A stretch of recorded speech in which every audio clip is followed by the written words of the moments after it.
Good morning and welcome to Boland Park on another glorious day for cricket. It might be overcast, but let me tell you something, it is indeed a glorious day for cricket. Well, the light meters are out, the umpires are out, we've lost quite a bit of time and we're starting in half an hour earlier this morning and probably try and make up time at the end of the day. The two umpires, Tom Mokorosi and Andre Olivier, both the South African umpires who appointed by the Cricket South Africa, they are out in the middle, and the court proceedings. Well, Boland had quite a daunting day yesterday. They won the toss and got off to quite a good start. At lunch, they were 106 for the loss of 2 wickets. But it's after lunch, Bjorn Fortuin decided that he had other ideas, and players just playing inept shots. Peter Malanges going down the wrong line. Kaplan was LBW for 31. Milan out for 45. Avive Makajima should have gone forward, knowing that Bjorn Fortuin bowls wicket to wicket. Tried to go back and cut. He got himself comprehensively castled. Sean van Berg, LBW Peter, and then Keith Dudgeon. The shot he played out of anger, heaven alone knows. He went for a duck. And that was 6-0. So the 4 wickets, 1 for 41, 2 for 96, 3 for 106, 4 for 111, 5 for 123, and the 6 at 173, 7 for 177. But Clyde Fortuin, the captain, who played well on side, he's under 43. He's played the patient innings. And now he just needs a partner to stay with him, because if Boland can get anywhere, and we've seen that on Sunday, although they lost the final, they were in a precarious position at 96 for 6. But managed to get to 247, so 180 for 7. I won't put it past them to try and get to 250, 260, and really we could have a game on here. Well, Luther Pamla is the man taking the ball. I thought he bowled fantastically well, and we spoke about fitness, but we're going to speak about. But before I carry on and speak about the day's play and what's to happen, how we going to go about things, I've got a very experienced man, and it's great to have him next door to me. Ezra Paarl, one of the coaches here at Boland Cricket. Ezra, good morning to you and welcome. Morning, Mr. Fredericks. Pity about the weather, but these are the things in life. In South Africa, we deal with what we can. So nice to be here.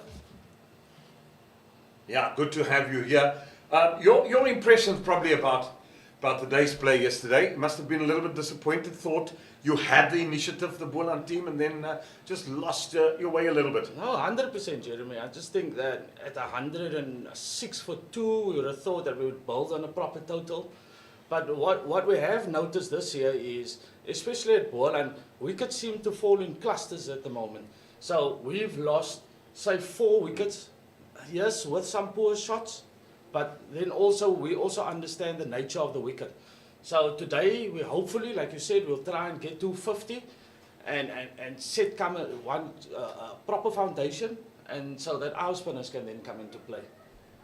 The one thing about this man opening the bowling, I mean, he bowled yesterday, he bowled 12 overs, and it wasn't even at tea time when he had a bit of a rest.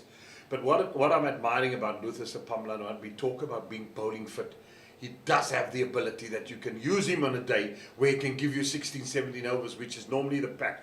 Lots of fast bowlers these days cannot. So he's bowling fit. Besides all the other fitness that he's bowling fit because he's bowled and he's got overs under the belt. And it's so important for bowlers to do that. No, I agree 100% with you. I just think that if you look at Luto, the way that he went yesterday, he stuck to line and length. He was measly, didn't give runs away. And that is how you build. You build in partnership. So that allows Bjorn Fortuin from the other side, and here's the first ball of the day. So you just allow Bjorn Fortuin on the other side to be able to play and bowl different kind of balls, because the pressure is coming all from both sides. You're relentless in how you go about things the whole time. Yeah, absolutely. And it's also a lot of the things. I had a good discussion last night with Justin Antong, talking about being patient. It's patient resilience, because the bowler's going to throw everything at you as a batsman, and you got to have the fortitude to know how to play. And I always say and believe, and that's the point we agreed on, that normally the first hour of the day is going to belong to the bowler. He's fresh, he's got the new peg. Well, the ball is 64 overs old, but still, he's fresh this morning, he's had lots of ample time. So you've got to get yourself in again as a batsman. Yeah. Because once the bowler sees that the batsman's getting himself in and even just playing a solid forward defense is a shot in positivity. 100%. So that just shows the body language. And when we talk about body language, it shows the opposition that you're here to play today. I'm not going to give it away. I'm just going to stick to what makes me good, and that is going to play. And that's the beauty of 4-day cricket. It's about ebbs and flows. Then pressure is up, and then pressure is low, and that's how the game flows the whole 4 days. Yeah, the ebbs and flows of cricket, and that is, it's not just a matter of arriving and right, yes, things going to happen. So many things. He nicely played by Steerman. He's got the ability to play long innings, so that is going to be required. And that is why I was a bit annoyed the way Keith Dudgeon got out yesterday, because I thought, with, you've just lost the 6th wicket. Get yourself in. Don't try and be a hero. There's plenty of time to be the hero. Your captain needs you, because he's playing a captain's knock, and he's looked good.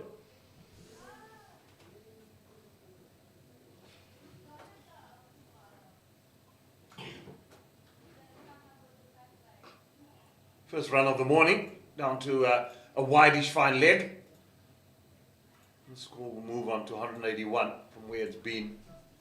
I'm actually a little surprised that Luto is opening the bowling, because according to the umpires, the lights was good enough just for the spinners. So that must have improved a little. So I'm thinking that we'll get a decent amount of cricket today. Yeah, the weather, it rained a little bit last night. I stayed over in Paarl, but it didn't rain all that much. It was quite dry this morning.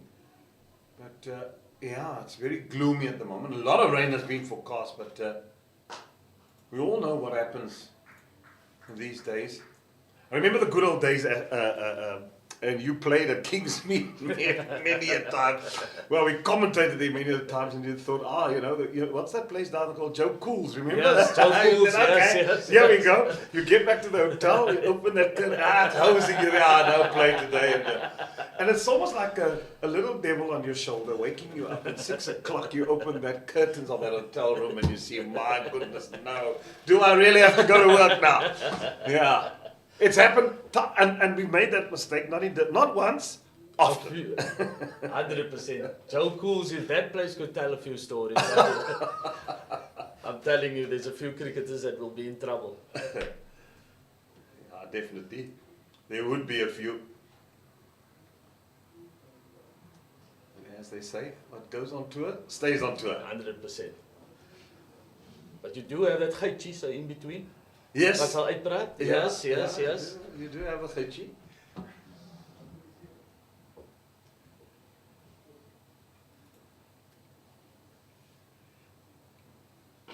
But the nicest part of everything, you know, at times you've been at the place where the situation it had.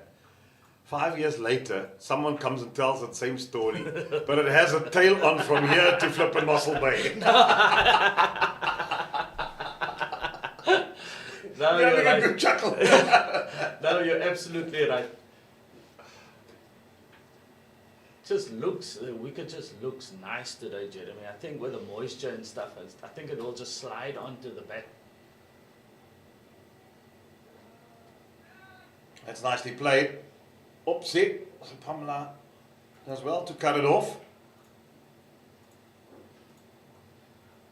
He got well inside it, Steerman. He's into his 9th, gone for 15, Pamela. He's 34. He's been wicketless, Pamela, but I really think it's because of him doing that holding job that Bjorn Fontaine and the spinners, because they've taken all 7 wickets.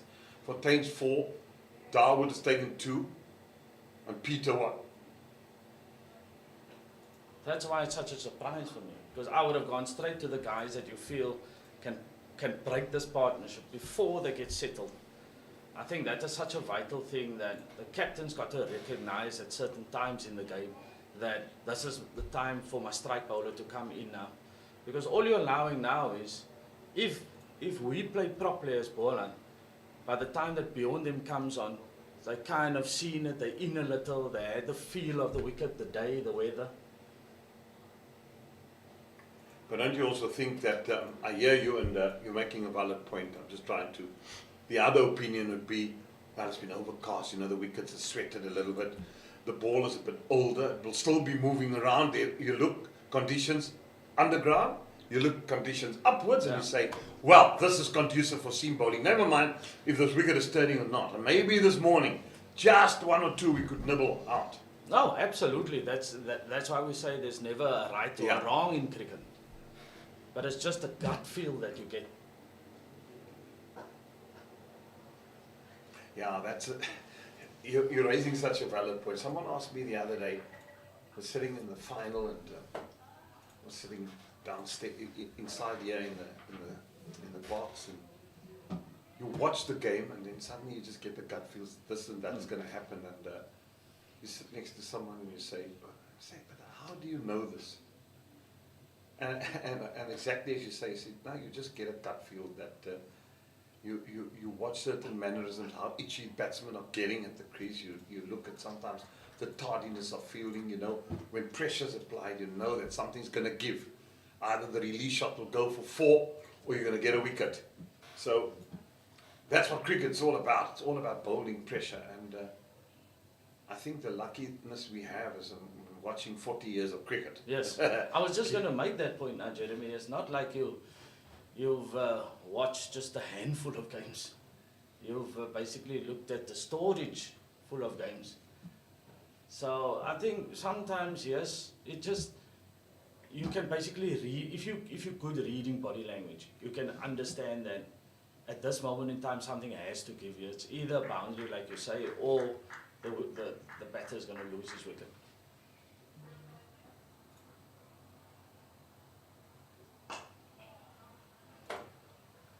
Yeah, and it's all about, you know, application of the crease. Get yourself in, make sure your defense is solid. We see a good stride forward, bat meets ball in the middle of the bat. It looks positive, and the intent has to got to be there. So the thing for me, Jeremy, is what I would always think, what would the batsman least want to face at this moment in time? So, like you see, the ball's not swinging at the moment, it's basically straight up and down. So make a change. Make sure that you get them while they're still looking to start the innings. Great shot, man. Yeah, there's a good shot through mid-wicket. Will be hauled in by Peter. And they'll stop it, but they'll turn for 3, and that's good running as well. It's a good thing. The playing surface is big here, so when you tuck it away, so remember the outfield will be a bit slower. It was rain overnight, heavier. So the ball won't go as quickly off the bat. And also the good thing about hitting the ball on the ground here, because now you've got to be clever. I know the drainage is good and the cleaner, but if you hit the ball, the more you hit it on the ground, the moister it becomes difficult for the bowler to grip. And hence your point about, well, the ball's going to stay up and down from the seamers. Because now gripping becomes a bit of an issue. And you know, as a spinner, the one thing you want is you want to be able to grip the ball. You don't want to feel that it's a bit moist and it's not sitting nicely in your fingers. So then you're basically just going through the motions. So that's why I was a little bit surprised that they went with seamers this morning. But I'm also not complaining because obviously I'm part of Boland. No, you say thank you. We kind of said this morning also, as soon as the ball goes on the outfield, you'll see that the cloth will come out and those kind of things. So yes, it's gloomy on top. Remember, the difference is, and I'll just touch on that after this. Obviously, you've been in England, you've seen the difference in the cooker and the Duke is the Duke lasts longer. So it can go on the outfield with a little bit of moisture on it, but the cooker just immediately picks up all of that and just becomes like a bar soap in your hand. And softer. 100%. Yeah. And what Ezra is referring to, the Duke ball is normally used in the UK. It's got a more stronger lacquey on it and also more prominent seam on it. So it's a harder seam, and the balls are also differently stitched together. Yes. That's also, I think, more the Duke is handmade, isn't it? In terms of. Has he caught it? No, I think that's just dropped short. When I look from here, immediate the reaction from Clyde Fontaine. As he looked and he saw that ball bounce just short of gully.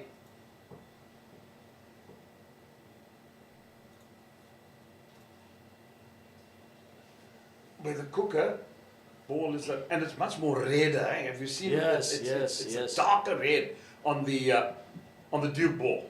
I That's think the it's ball just that- maybe a different type of leather also, yeah, Jeremy. yeah, absolutely could be. Yeah, kookaburra. Where's the kookaburra? Made in Australia, isn't Yeah, it? Yeah. yeah. Australian ball. That's the ball we use. Australia use that.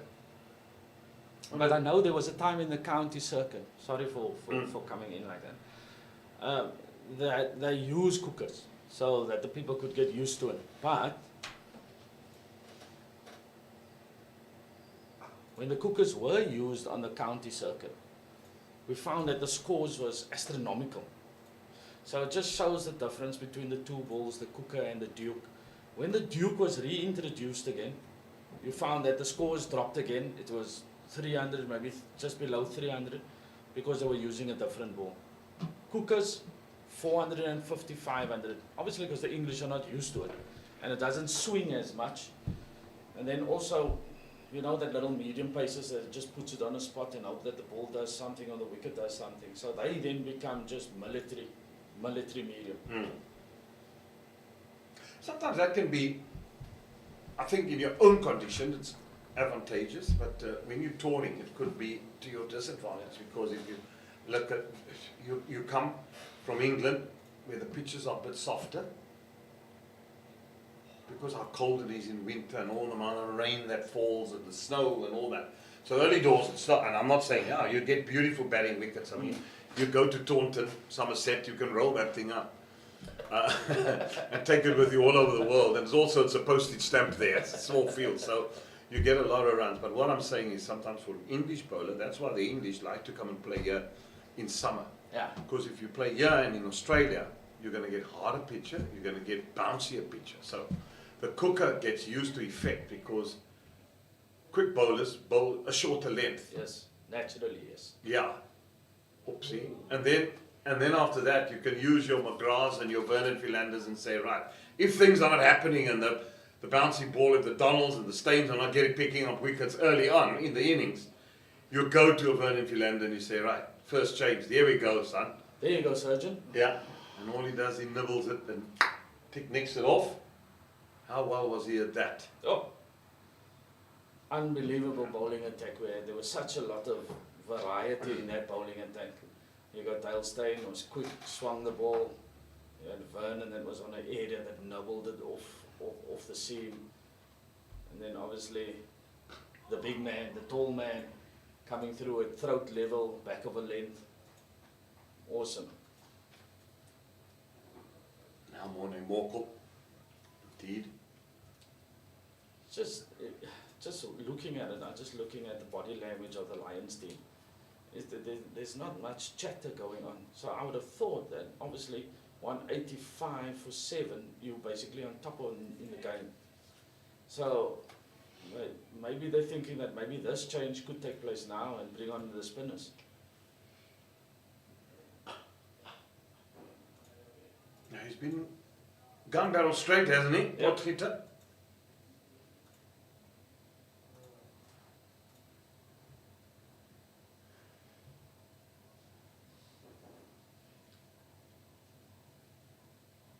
Silent morning. Fresh.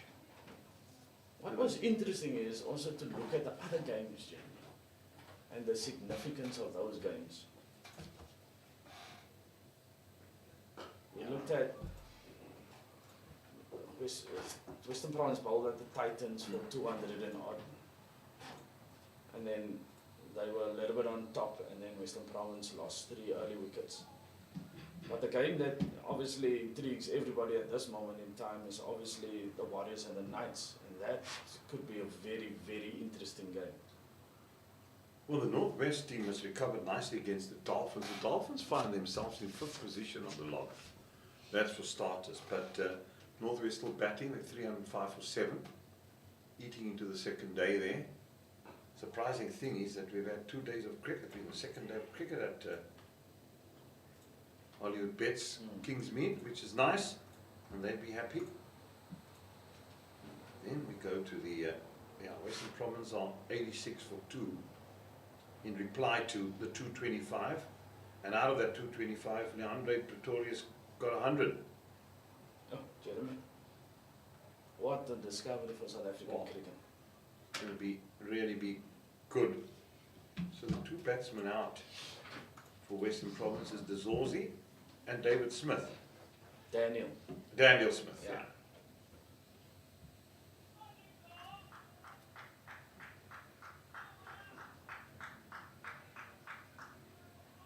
Then you said the game that's intriguing and tough a bit.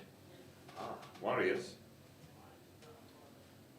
and the Knights, 171, they were all out.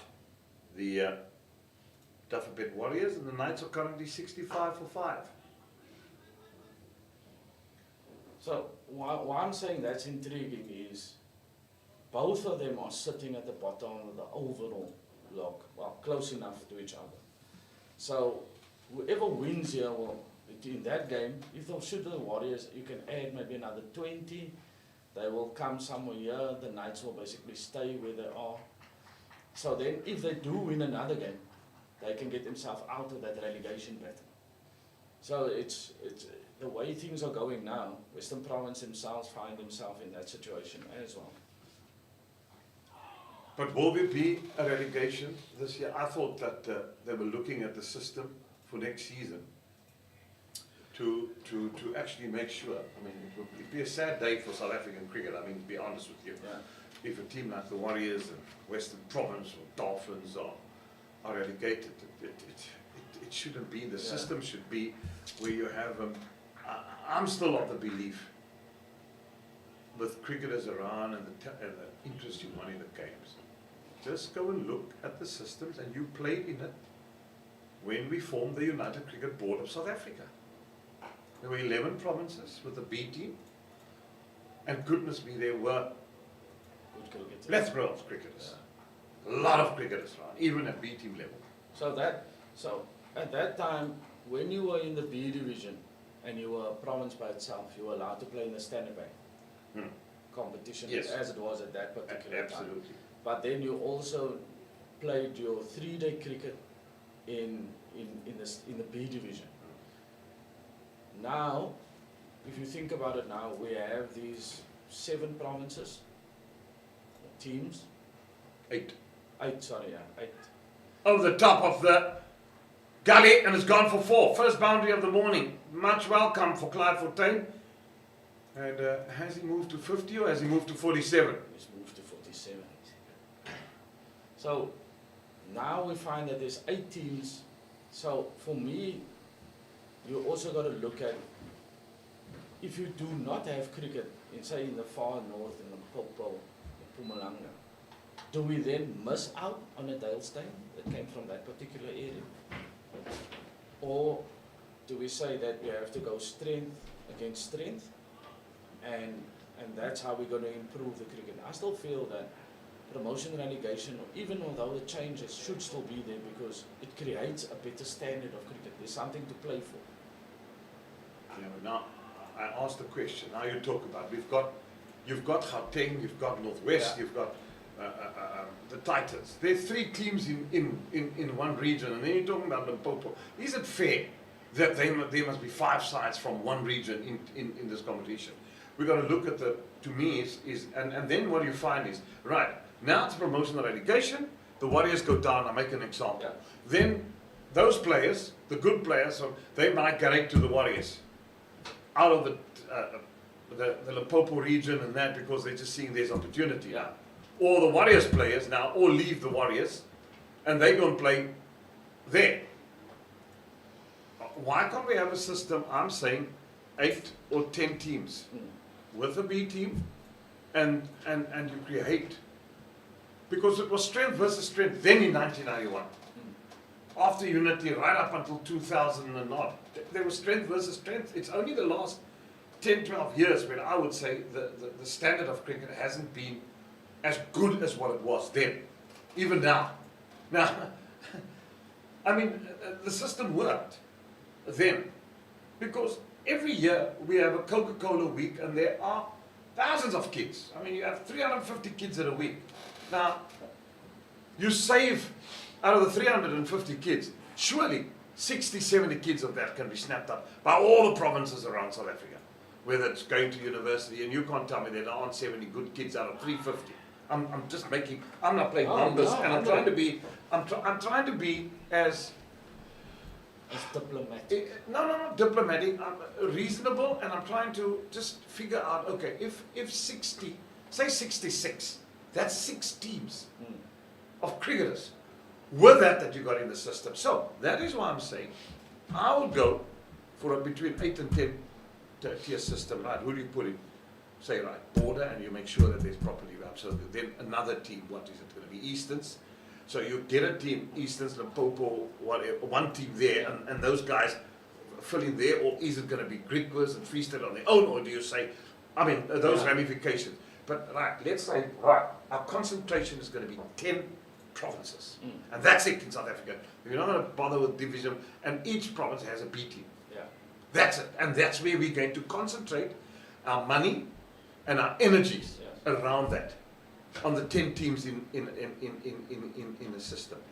And now people will say, is the standard good? Make the standard good enough, man. That's what you get paid for. That's what you get coached to do. Make sure that the coaches are quality. I mean, you look at here. If people tell me that the coaches of these 2 teams are quality, then please, man. I mean, you've got one of the best fast bowlers in the world. You're one of the best batsmen in the world. And you're one of the best coaches and man managers in Russell Domingo. Then you look at your side, you played provincial cricket. Henry Williams played for South Africa. Justin Anton played for South Africa. Come on. Now you can't tell me that those coaches aren't good enough. It's now then, what is beyond? Yes. What do we do for development? And what do we do with our young coach players there? Because there you also got to have good coaches. So put the energy there. And then you say, right, if you're saying, because every time I hear about money, and I'm sick of it, because cricket is our core business. And yes, if you want to get good cricketers, you've got to spend money in your system. So, because if you're not going to invest in this, you are not going to get SA 2020 players. You're not going to get SA Test players. You're not going to get where players have an opportunity to play in leagues. And the one thing that I have, when a province develops players, at the end of the day, and I come from Titans or Gauteng and I'm buying Clyde Fontaine. Now you've invested 1.5 million in Clyde Fontaine. Before Clyde Fontaine leaves this Boland, out of Boland Park and gets on a plane to Johannesburg, whatever contract he negotiates with the Titans, that's one. But here comes the thing where I say, that the Titans have got to pay Boland 1.5 million. Because that's what it cost Boland to get Clyde Fontaine where he is for you to buy. Over and above what you're contracting the player for. And then we see proper, and that 1.5 million goes into a trust fund, and we say, right, Gavin Kaplan is the next one. Or Avive Makajima is the next. That's where the money, now to me, and then that pipeline to work towards that. And then there's got to be camps to get in the winter months. If players are not playing, if a team is getting into it, he must sleep, drink, eat cricket for 24 hours a day whilst busy with his studies. Then we're talking about a system, because to me that is proper development. Because next season you want to see his average improve from 20 to 30, from 30 to 40. And that's how you measure.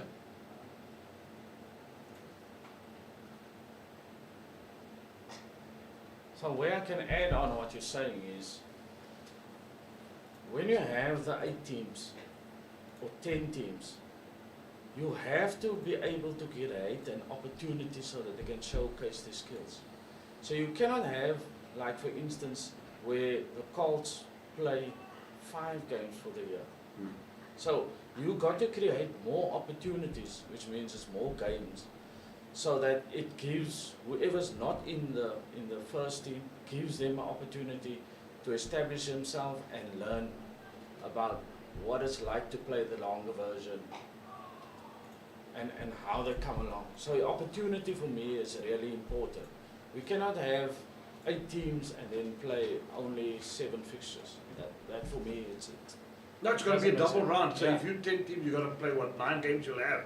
Double round. And the same is going to happen with the beat, because everything doesn't need to be played here. We had this discussion with James yesterday. So you take this 4-day game to Stellenbosch, but the B team is playing at Stellenbosch B. Yeah. You can easily, I mean, the university would be open to that. Or you go, Sierra's Cricket Club, the B team is going to come and play there. So the guys get into the combi from Boland, and off they go. Yeah. And you have a system where out of the 2 teams you have 24 contracted players. So your players contracted in your A team, the others that are not plays in the B team. Mm. So you go, all right, yes, man. Copeland is struggling, so he just goes, but he doesn't go down 5 steps to play in a cause. So that he gets 100 and now you pick him back where the stand. You try and get that B team standard as close as possible to this. And it was. Yes. It was. It was. So if you get it as close to that, and then and Copeland's battling, so he goes in the B team, that's where you got it. And he scores 400s there or 200s and a 50. You say, right, okay, this guy can back into the A team, he comes to someone else, and that's it. And you still have the contracts in place, because you give them A contracts where it's A team, and then they have B contracts. The rest of the guys don't get contracts because they're working. Yeah. Because you also need that experience around the boys, life experience, those guys to come and impart the knowledge. That's what we had. Now, it's not reinventing the wheel, it's not being rocket scientists. One was involved in since Unity, and you saw the standards. Goodness, I managed the B teams and seen this, and seen how good players were. Just got to get back to that. And there we go. And people that really have the game at heart to see. And then you also, at the end of the day, right, you talk about finances, right, we're investing. Who's going to be the top province that produces and makes sure that they program? And every level, from schools to development, to the B team, to the A team, that's the province that is the top award. Besides winning trophies, they get 1.5 million as a bonus for really producing. And you look at every aspect from the administration right through. And if you put those awards in place, I tell you now, you're going to get people that will want to, and people that are passionate. So that wasn't there a system like that? Yes. I remember there was a scorecard system where each province would be how can I say, rewarded with obviously development. If there's maybe somebody that got hundreds or whatever. But there was also rumors, or just listening to some of the people were saying that some of that was basically manipulated also. I mean, listen, this is just my opinion. I'm not saying that it is like that, but I've heard that some people would change certain things so they could get but more money. Yeah, but that's when you play the numbers game. Yes, yes. You see, it shouldn't be a numbers game, but there should be a panel there, appointed by Cricket South Africa, a neutral panel, that monitors this. Yeah. Finish it. I don't want a scorecard from the union here. He's going to say that's 80% that, and then it means 70%. Just get a 5-man panel.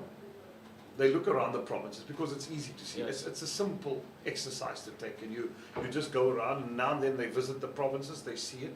You go to the Coke Weeks, you look at the sides. You go to the PG Park, you look at the sides, and from there, the end of the season will give you that answer. So right, there's bowling change now. I beg your pardon. From the stable's end, it will be the man who's taken 4 thus far, and he's been gun barrel straight, wicket to wicket. He's really outfoxed his batsman with his guile and his flight. He's such an experienced bowler, beyond Fontaine. Sorry, I don't want to cut off your point. No. I just saw the bowling change. No. There's a few things for me that I will also look at.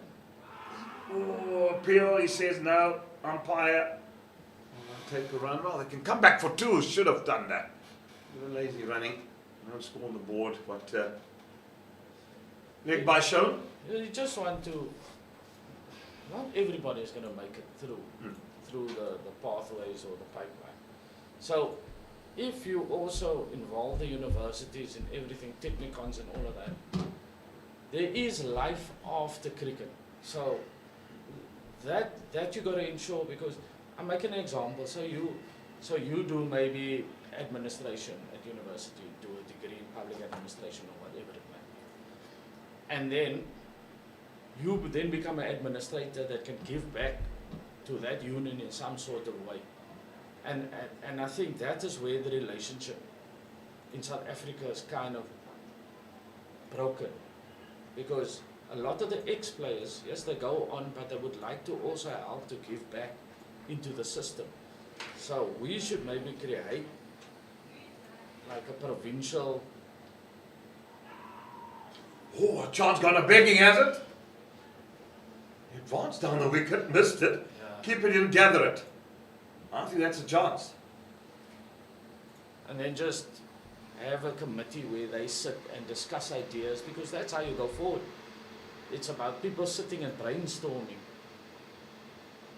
How can we move, for instance, Western Province forward? How can we move Boland forward? And that's how I think you lift naturally the standards, because everybody cannot just be thinking in the same way. Somebody's got to think outside the box. Nicely driven. Single. Yeah, you're right. Couldn't agree with you more. As you said, not everybody's going to be top-class cricketers, and that's where I'm just saying, but you've created that vehicle where he goes and studies, and then also he's going to have kids. That guy, you've hooked him into cricket, he loves the game, he might work somewhere else, but his kids are going to play cricket. Yeah. They're going to come to the ground because that's his passion and love. So that's another 3 more souls you've won over. And if you've got 1,000 of that, you have 3,000 souls. If you have 10,000 of that, you've got 40,000 souls. You fill up 2 stadiums. There you go. And that should be the thinking, and that should be the checks and balances. But the thinking nowadays is, if the guy's played, if he's played SA schools, whatever, SA Colts, there's just a feeling among the young boys that I should get a contract next. It was never like that with us. The idea was always, okay, you got to score runs at club level to get into the B team. You got to score a hell of a lot of runs in the B team in order to get to the A team. But now some systems are bypassing that, and the guys are going straight in. So if they don't make it in there and they lose their contract, then where do they go to? They completely fall away.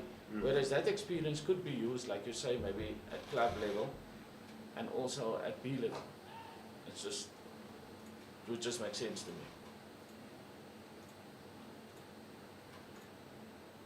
Now, I think that this could be Luto's last over.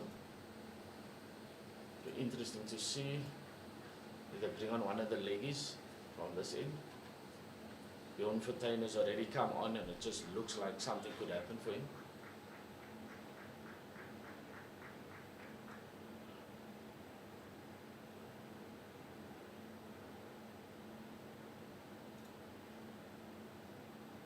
A little bit of tail back there, Jeremy. Yeah, that's the one thing that he's improved over the years. I must say, he's worked on his pace. He's not out and out express, that's not for sure, but he has the ability to take the ball away and also to bring it back. And then he has the slower ball. He's got good variations also in T20 cricket, which I saw when he played in one-day cricket. Leaner, meaner, and just generally a nice kid. Yeah. Very well mannered.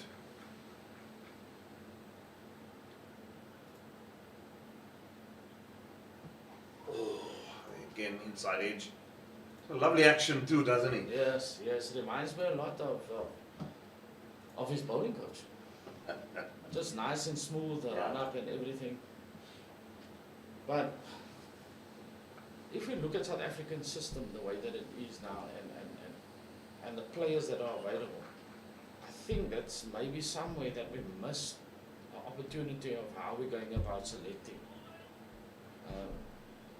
Maybe, for instance, the white ball teams. So, do we say that 2027 is obviously what we're looking at? That's nicely clipped away. clipped away for 4. Yeah. Nicely played. Do we say that 2027 is obviously our home World Cup? Do we make the change now, Jeremy, and change that team as is, and bring in a lot of youngsters so by the time 2027 comes around, they are there and thereabout? Well, if we're going to stick with this current team, we might as well put in an over 40s team in that tournament to play grandfathers playing in a World Cup. No, I'm serious, because I'm telling you now, as I look at that squad, in that one-day squad, there's definitely about 5 of them that are not going to make it Yes. through to 2027. So when's the best time for change? You've tried and trusted them in World Cups. They've disappointed you abysmally. With all due respect, let's not hide about it, because I'm not going to hide about it and say, shame, it's a pity South Africa lost. Bull dust. We should have won a World Cup already. It's inexcusable. Now, if you lose 5 million working as a banker at Standard Bank, what do you think is going to happen to you? In cricket, we just meander along and allow people just to balls up, and they got jobs. Now, I'm sorry, there's also some changes that need to happen in that one-day team if you want to be successful. And it's got to be now. You've got 20 months before the World Cup 2027. Sorry, just my No, absolutely. I think that's, for me, this is what the discussions that need to take place. All right? So, if you look around the country, so who have you identified as Matthew Breedtke? Johan Devil Brevis, Yes. Andre Pretorius, that's 3 batters. Yeah. And the Boland. Obviously, what? The youngster in Parker. That's correct. You have the youngster there in Durban, that's got a bit of wheels. Yeah. You've thrown this youngster, Nava Peter, in one-day cricket. Yes. Now, you've got to let him grow and let him play. Look at Luther Sapamla, another one that you can look. I'm just, there's Cody Yusuf here at the Lions that impresses me. There's Van Buren. I'm just throwing names around. I'm not saying they must be big. Yeah. I'm just saying there's names. We look at, you go around the provinces, you got your young little Rulofson, Kaplan. I'm just banting names, and then you have a look and you say, well, there are a few youngsters. And the only way, 50 up for Clyde Fortuin. It's been a good knock. Even gets applause from Hashim Amla as he walks around the ground. Applause for 50. He appreciates how well he struggled, not struggled, but battled through. Yeah, he did. For his team. I watched him in the T20 tournaments that we've had here, and then also on Sunday. And I'm just thinking, the responsibility as captain. I used to get very angry at Clyde Fortuin, and I tell you why, and I just know that watching him at the 19 level and just seeing all the talent, and I've seen him so many times throw his wicket away when he's just got so. Now I see a different type of maturity, which to me shows that he's grown as a cricketer, and that's what you want to see. And sometimes it takes a couple of years. It doesn't. It's cricket, and as I'm saying, we can talk transformation. Cricket is not an easy game to play, not at all. If you think of everything from a mental perspective to whatever, you've got to go through. And it's also the belief that coaches put in a player that they know this guy's good, and if he gets the opportunity, he's going to repay the faith that you put in him. Yes. This is what you're seeing now from this youngster. And he's 30. He's now, as a batsman, 30 years old, in his prime. Yeah. But you see, the thing is, like you say, Jeremy, some people get it a lot earlier, and some people get it a lot later. So if you look at, will Clyde Fortuin be good for the South African system? 100%.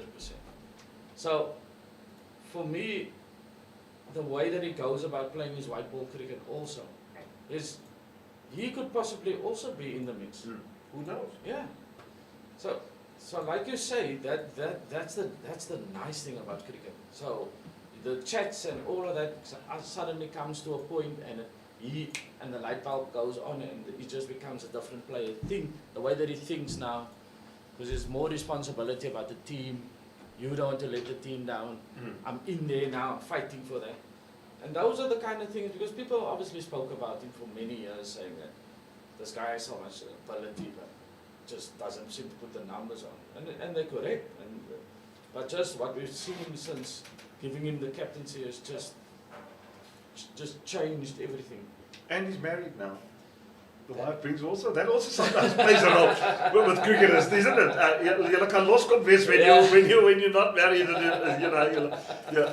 But sometimes that calmness of the better half, the ladies in your life, and sometimes you're so frustrated as a cricketer, and you maybe just have a girlfriend, or you're single and you're not. There's a lot of things that go on. Sometimes you just need another voice of reason. Yeah. That's where the better halves come into, because they've just got sometimes that calming effect on you and say, listen, there's more to it than just playing cricket.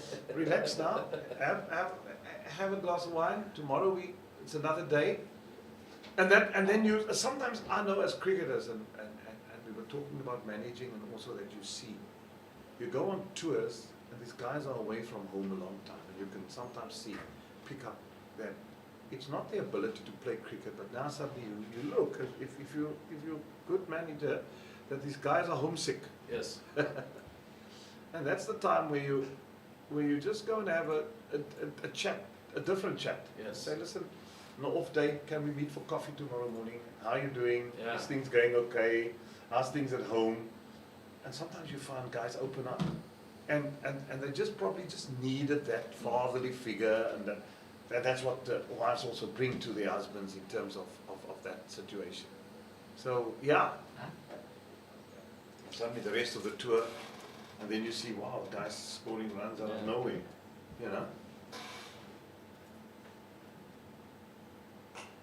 And cricket is really like a family. I mean, you spend more time together with each other than in any other sport.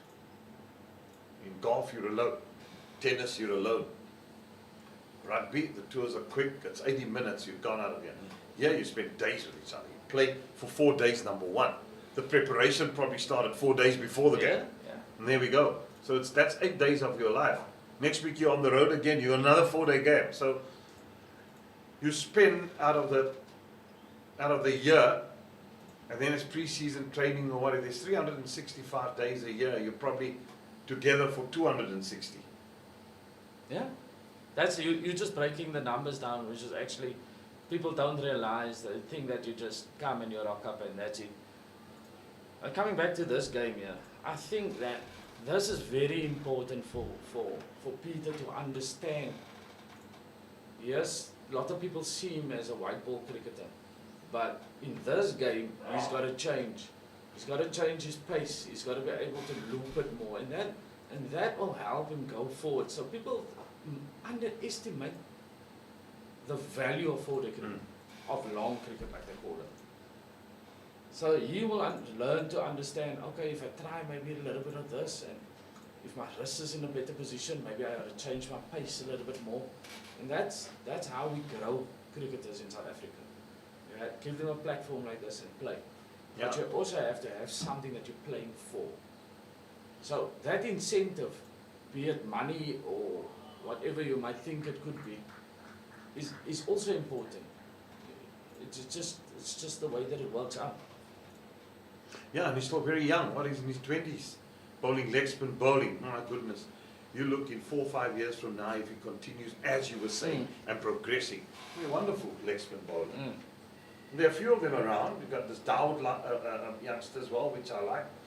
Your two fellows, you've got Van Berg, and I mean, okay, he's of age already, but I mean, it's just good, mature red wine, isn't he? With Mahima, I just thought Mahima bowled outstandingly well on Sunday as well. So, yeah, it's good to see. And this man, he gets better and better as well. I'll tell you. What I haven't seen, and which is a little bit of a disappointment for me, is oh dear, oh dear, oh dear, oh dear, that was close. Well, he misfielded that, but if he got that cleanly, that was definitely a runner. So I remember during our time, Jeremy, there used to be a selector at every game. I haven't seen a selector. No, but there isn't a selection panel. That's also part of the problem. Yeah. There isn't. The coach picks the team, the national team, and that's the players that play. And he's got carte blanche to pick. Now, that's what I can't understand. To me, that's one thing that's got to change as well. Yeah. We've got to go back to a selection pattern. You can't sometimes rely on a phone call and give a call to Justin Anton and say, listen, I've watched Kaplan, how good is he? Obviously, you as the coach here, you're going to say he's good. Yeah. Because you want your players getting runs. But in the meantime, as good as he is, someone else with an eye that comes to select this sees, okay, he's good, he's talented, but there's a few technical flaws, which afterwards he goes to the coach and has that discussion. But he pencils him down and says, right, if we look at the mix, and then he goes to PE, then he goes to Durban, and then to Joburg, and so on. That's what selectors are there to do. Yes. You know? I can't understand why they start. And I just believe that if the coach alone picks the team, there could be bias. Paarl, straight delivery, he's played the wrong line, look where he's ended up, and the middle stump is Castle. Bjorn Fontaine picks up his fifer, and it's been a bowling spell that has been inspired and inspiring for the Lions. The 8th wicket are down for the Goldrush Boland, 203 for 8, as Tiemann departs for 14 or 46 balls.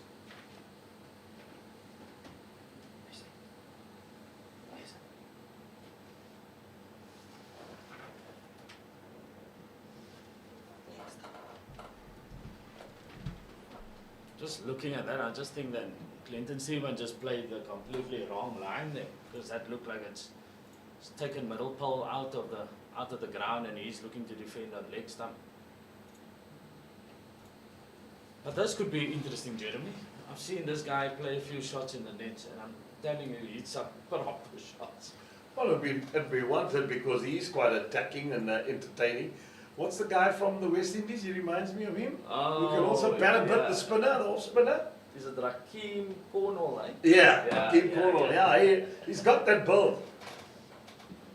But he's a DJ, isn't he? Mahima. The last I haven't heard him speak much about it, but this year. But I think there was a time that he was on the playlist at a local club here in Paarl. Right. He does seem as if he's got that Trevor Kanyana, or Trevor Kane moves. Trevor front row for the shots in South Africa. And you know, if you're a left-arm spinner and you're facing a left-arm spinner, it's like a battle just amongst themselves. No matter what you're gonna do, I'm gonna try and dominate you. I'm gonna try and hit you out of the park. That's not a good sign, Jeremy. I see the guys have all gone to the covers. Yeah, this is going to happen throughout the day, which has been forecast. We just have an eye. This forecast is normally quite correct. The YR forecast, which Faf du Plessis said, manager, that's the right one to use for weather. And I've always used it. Yeah, this says from 10 o'clock. Oh, it's turned a little bit. Beaten him. Yeah, it's a half. Good over. 203 for 8. Yeah, we're in for rain today. We're in for rain tomorrow. I think that'll be the order of the day here.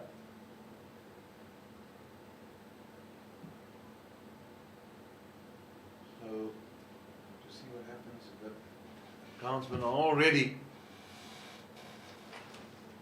Just looking to my right, I can see that it's really close now. Eh? Yeah, it is close, and that's probably raining towards Cape Town. We're raining my neck of the woods, under the mountain at Newlands. We make the rain there. Very unlike Paarl. Very Yeah, no, it unlike is. Paarl. I tell you, when we were prepping for this game, Jeremy, we started the Tuesday. Tuesday was 38, Wednesday was 40. And then all of a sudden, Oh! God! Has he given him? No. It's just showing his arm there. Now that one did spit and turn a bit. He ripped that one, didn't he?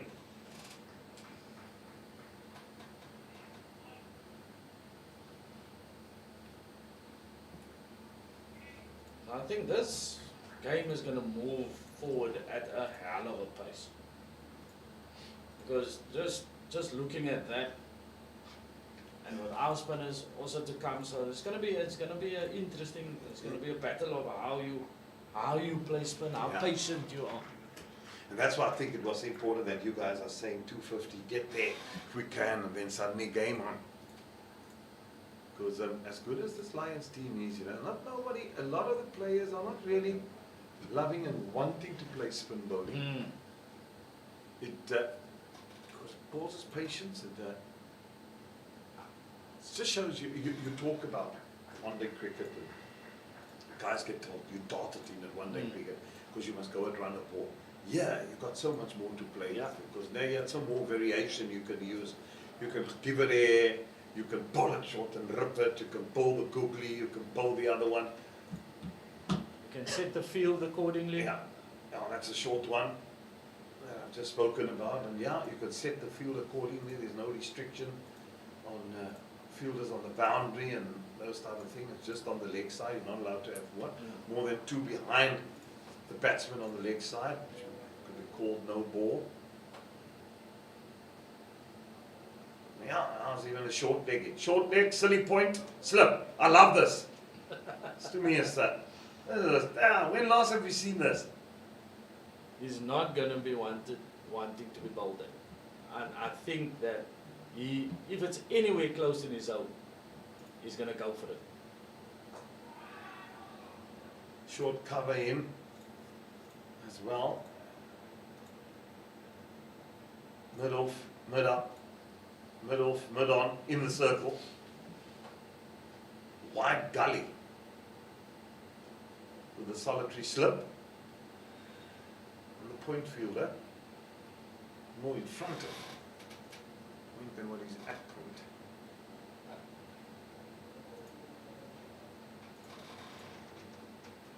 That's attacking field placing, lovely to see. Yep. 204 for 8.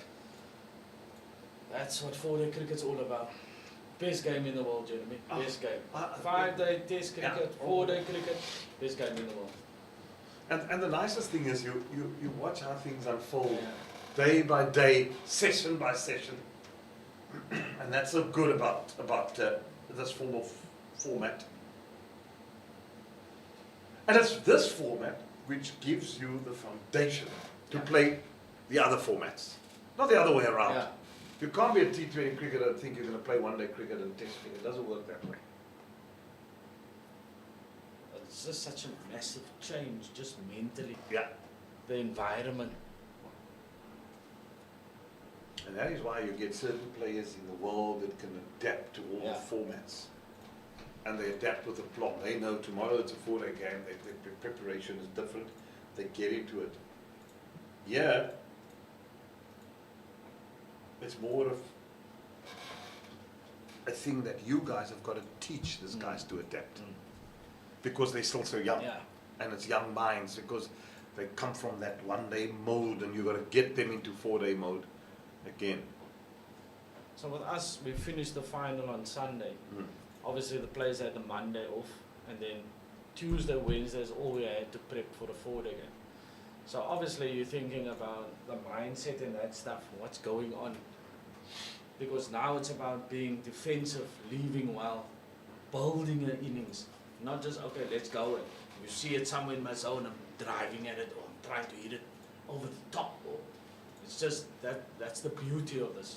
It's just how disciplined are you, how hungry are you for it. Yeah, that's for sure.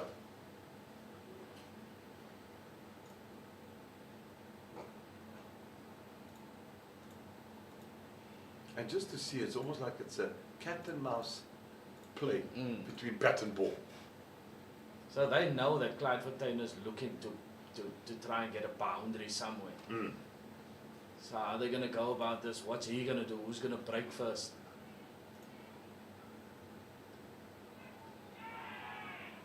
Just have to carry those legs. Hey, I think he just made it. Just about. It's almost like a hospital pass in rugby. And on that note, we're going to have a drinks break. The score's 205 for 8.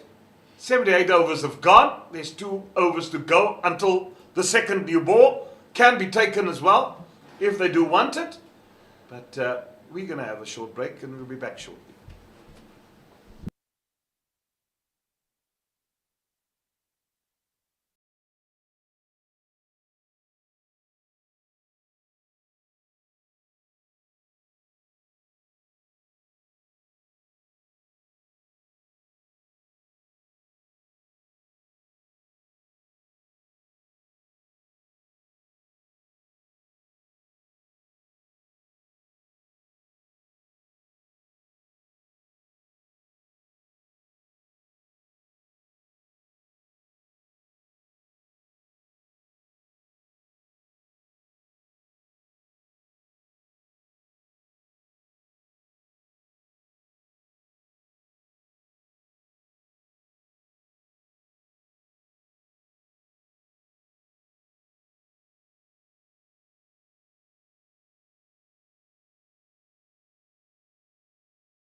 Drinks break, because there'll probably be 2 drinks breaks. It's only at 10:30, the first hour of play, making up the extra half hour. It is so that 98 overs should be bowled in a day. That we can never be sure. We cannot predict the wicket. But Peter to continue from the commentary box end. It's been an interesting morning's play. One wicket has fallen, and that's the wicket of Clinton Stearman. He was bowled by Fortuin, and Fortuin then picked up his 5th scalp.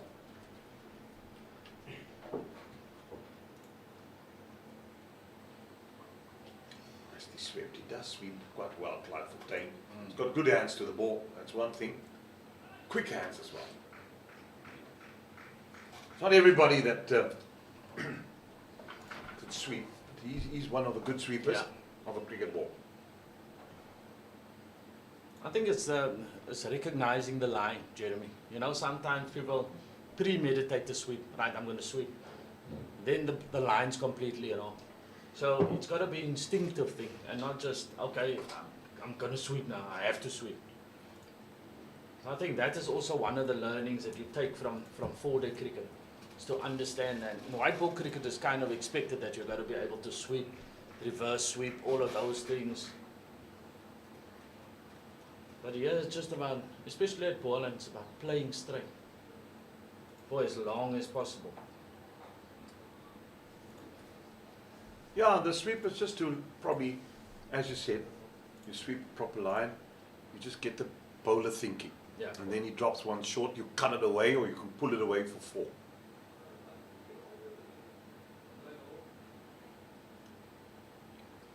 Let's look a little bit gloomier now, doesn't it? Yeah, it does. Seems as if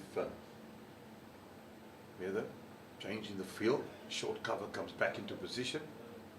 There's no silly point in short leg. Why have they ratted in for an over? But that's to Clive Fortuin, I suppose. Yeah. That's the respect they have because they know what a good player he is.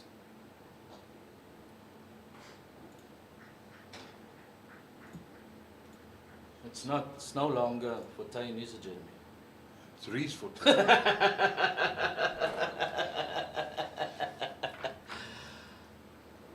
I think in South Africa, they at the courts, they're actually fighting that you can actually take, some guys made an application to the High Court hoping that he can use his, or take his wife's surname. But I'm pretty sure that their thing was done in England where it's okay. That's been. And you know, in South Africa, they'll use that for a completely different purpose. It's not got to do with me and you. I'll make an example. Say, for instance, you're under sequestration, and then all of a sudden, your surname was Davids, and now it's Fredericks. So now you can go apply like normal. Yeah. And you're no longer on a list because they're looking for the Davids and not a Fredericks. Looks like they're going off for Yeah, but he's rain coming down now. And it is falling a little bit harder than it was. He just doesn't know how long this will last. 208 for 8. This will be the story of the day, I suppose. We will be up and down. Covers will be coming on. Umpires dispensing of the wickets.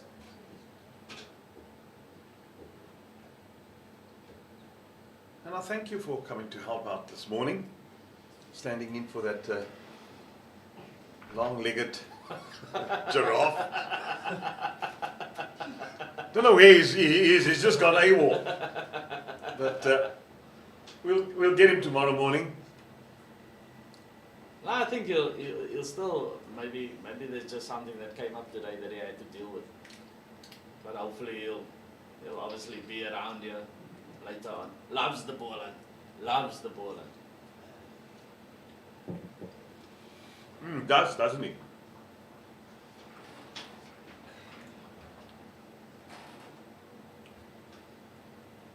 Big man, 6'4". Yeah, he's a big fella.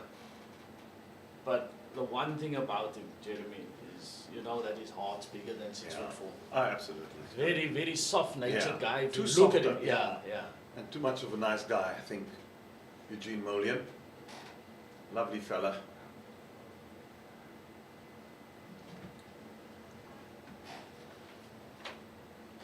Just looks like it's coming down a little bit. Check what is happening here at the back. Oh, it looks worse at the back there, Jeremy. Is that where it comes from? Normally. Horses must scarpen us. Northwesterly brings rain. Yeah, we know that. And we're going to have plenty of that come May, June, July, August. But obviously you'll be at the Test Championship. Who says I'm going there? I heard a little birdie told me. Oh, Jeremy. but who's taking me? I don't know who's paying. I mean, I also heard Eugene Banting. I wish I could go. It's a Sonke. I wish I could go. It'd be nice. It's a Sonke travel. So Sonke travel. That'll be fantastic. We've asked so many times in the series that we did SA under 19, and then Sonke never came back to our show. If you're not going to get there yourself, Yeah. you're not going to get there. Covers are being brought on. 208 for 8. Mahima's yet to open his account.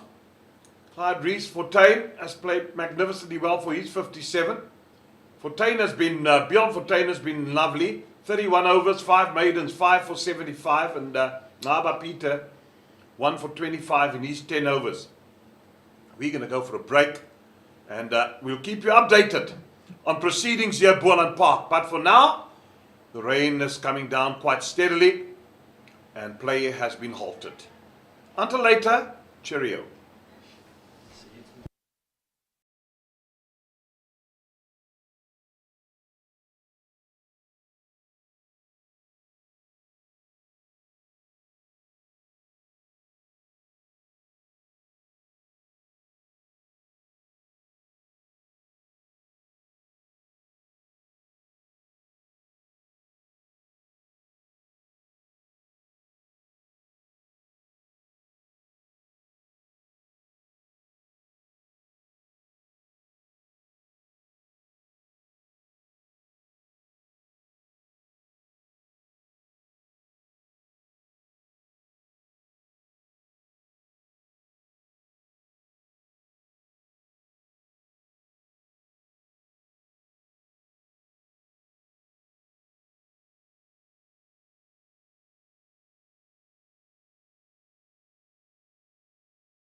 Hello and welcome back to Boland Park. 208 for 8. Well, it's been an extended long period of breaks for rain and it still hasn't cleared.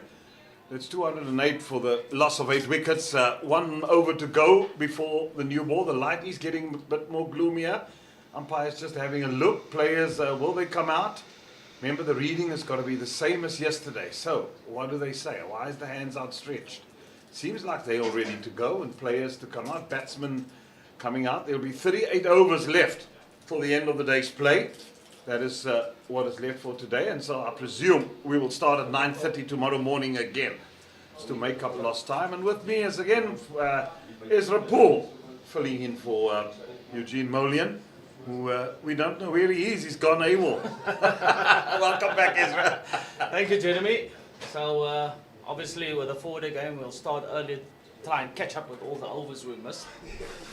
And then hopefully the prodigal son will return from wherever he is at this moment in time. People, let us please know if you see him anywhere. Let us know where and what area would be appreciated. Fortuin, that is Clyde Reese Fortuin, 57 not out. He's played a captain's knock. And Mahima has just faced 3 balls supporting him, but Bjorn Fortuin has been the top of the pops in his 31 overs, 5 for 75, 5 maidens. He's really bowled consistently well, just been up that straight now and then, just beating the bat, getting through the gate that he did. So 5 of his wickets that he's taken, 1, 2, 3, 4 has been clean bowled. So that is when 1 LBW, that was the wicket of Kaplan. So there were starts from the Boland batsmen, but not kicking on. 45 from Malan, 31 from Kaplan, 21 from Grant Rudolfsson, but not kicking on. And then down the order, it was Michael Copeland gone for 2, Von Berg gone for 2, and then Dodgen facing 6 balls, trying to become adventurous, and he got caught at mid-off. But be it as it may, can Boland somehow bat and get to about 250? I think a result is still possible here in this game and lots to play for. 250 will be a good score. I think it will be a testing score for the Lions. Obviously, as you can see, the Lions whole setup, obviously 3 spinners in the team, will be the same for us. So it's basically the battle of the spinners, I would say.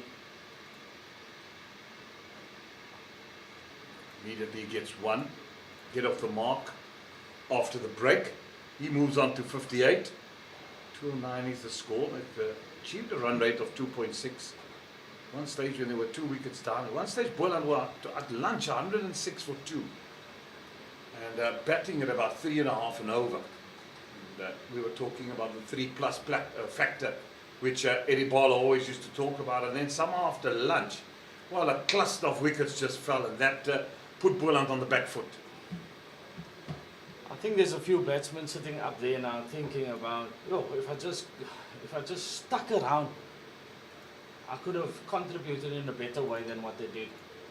But like we all know, Jeremy, cricket is cricket, and you do the best that you can with under the circumstances.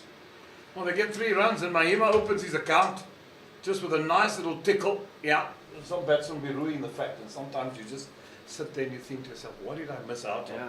Just a little bit of grinding, a little bit of hard work, more. Because obviously the wicket looks like it's a beautiful wicket to bat on. Hence, when Clyde won the toss, he decided that, okay, we'll bat first and then hopefully put them under pressure because we have runs on the board.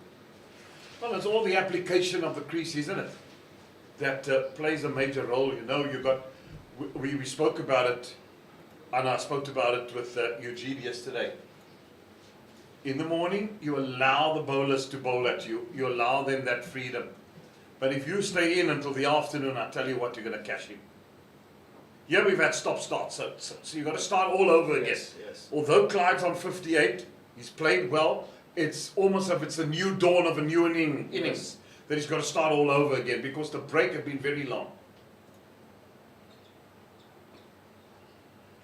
But he's looked solid. He's just to me, I think he's just matured now. I know I used to get to a lot of games I've seen him play even for the Warriors and before. Got a lot frustrated with him because I thought, This kid has got so much talent, such good hands. You see him getting 100 and you think, okay, now. Now's the time. Now's the time. Now he's kicking on. Now he's going to make it. But I must say, from the club T20s I've done here and watch him play in the one-dayers and now today again, that just shows me that he's matured a heck of a lot, which I'm very happy for him.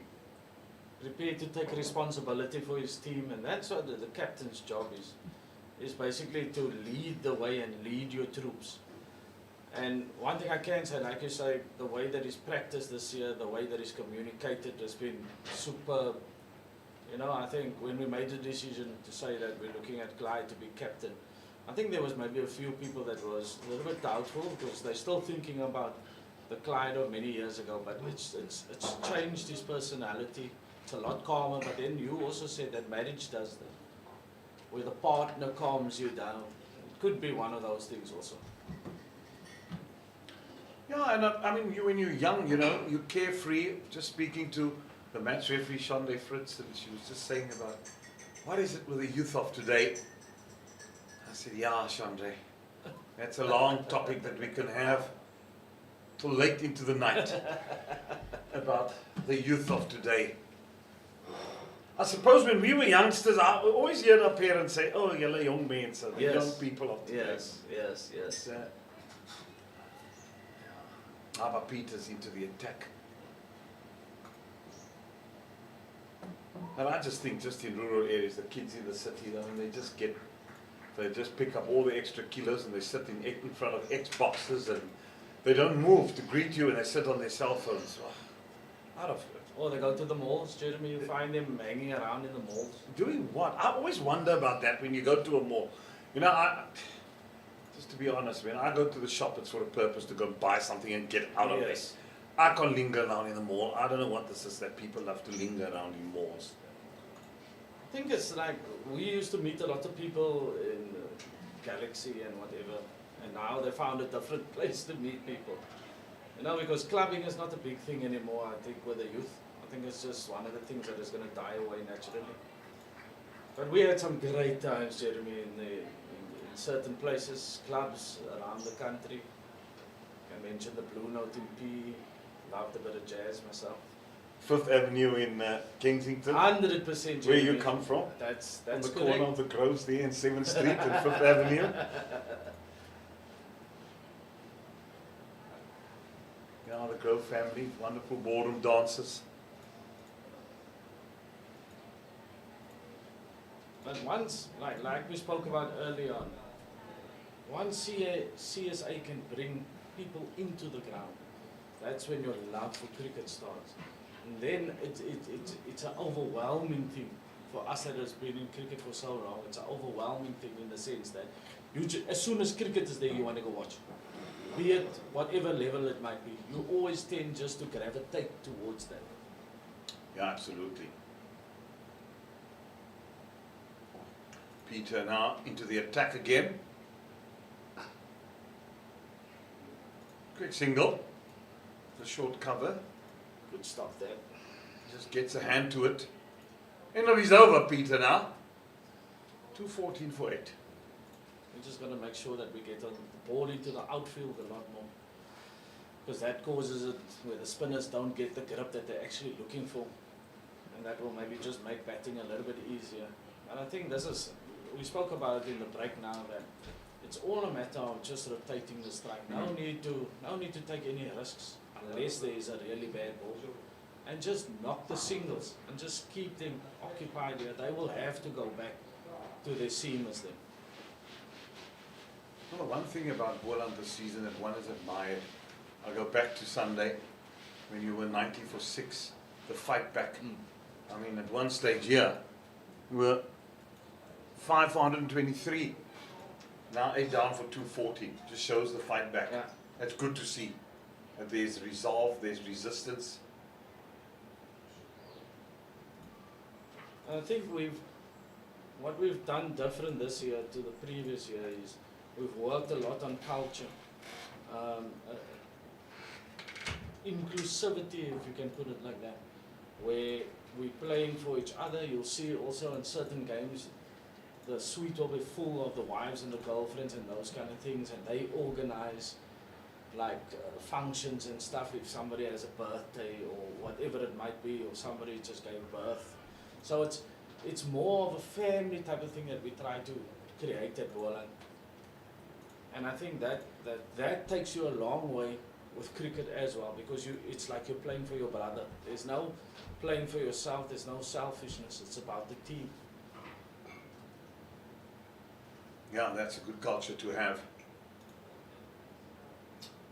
Short cut away, won't get it through though. Yeah, the thing is when you start playing for each other, when you start caring about one another, then that's the culture that gets created. That is half the battle won then. Because now players feel settled. Because these guys are very sensitive, and some of them still very immature. Oh, extremely, Jeremy. Tell me about it. If you in coaching in some way, it's so important how you want to deliver your message. So if you know the personality you have most probably, if there's 11 players, you must probably have 8 different ways of sending the same message. That's for sure. That's no maybe. So this is going to be interesting. Sia has actually told me that, I'm just looking to bat out the day. I said, Sia, if you do, then I think we'll have to have a chat there with the CEO with a little bit of a bonus for you. And we all know that's never going to happen, Jeremy. Short, pulled away, that will go for 4. First boundary after the break. Well, if you're going to bowl that length to Mahima, he will lick you there all day. Lick me, man. Yeah, that's what the West Indians said to Alan Donald, and there was here Trinidad in the crowd. He said, "Hey Donald, man, yeah, Donald, man." He looked up and he saw the guy in the crowd and he said, "Hey Lara, Lara lick you all day. Lara will lick you all day." And every time Donald ran in, Lara forward, he said, "Hey Donald, lick him, Lara, lick him." Oh, they're such a wonderful culture in terms of cricket, the West Indian people. Brilliant people, brilliant accent, always jovial, always a smile. And I just love them. Just love the accent, I love the people. I think Alan Donald is memories that he'll never forget. Yeah, absolute memories.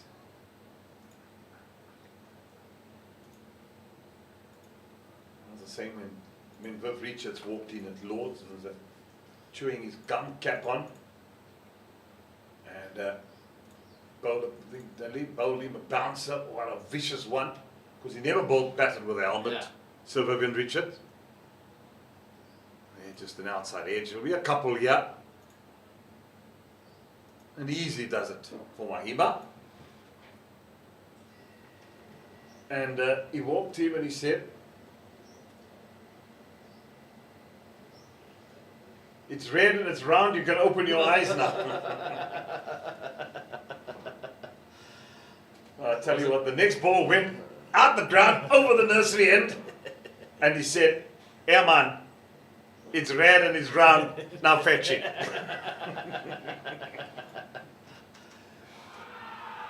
Away, says the umpire. There's a mighty appeal for a caught behind. Yeah, they play here, the West Indies. They come here for 5 T20s. Is that 27th of January? So they play here at Boland Park. The first T20. Yeah, that'll be here at 6 o'clock on the 27th, and then the 28th, is it? At Newlands. There's no test cricket in this calendar year in South Africa. That's unbelievable, Jay. Yeah, I know that South Africa. Unbelievable. Yeah, no, it's a bit of a bummer, if I may say that. Excuse the pun. Short again, pulled away with absolute measure of control by Mahima, and 4 more to the total. I can imagine the pressure that Marshall Lategan is going to be under, especially hosting a game like that, of that magnitude. You know, by nature, is a guy that wants everything to be in order. So you won't be having Christmas lunch then? Unfortunately not.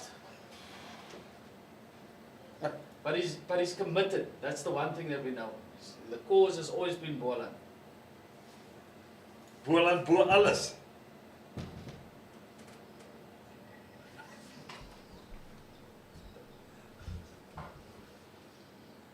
Yeah, if I look at Marshall, I remember my time on the board, we were sitting at Angelo Carollison's house and they were busy getting these new lights. We had a day and night game the other night and we had to sit at Angelo's house to see whether the lights were going to go on. And once the lights went on, we came down here to see what the field looks like. And I think there was about nervous and his surname from Eurolux was Mountjoy, Keith Mountjoy, who sadly isn't with us anymore, with Eurolux and lights and all that. And the minute Angela and I saw that the lights went on, it was almost like the city lit up here. We came down here to Boland Park and wow, what a sight. And the next night was the first day and night game under lights. It was, I think it was with the Mzansi League, if I'm not sure now. Yeah, that these lights were switched on. Wonderful. And oh,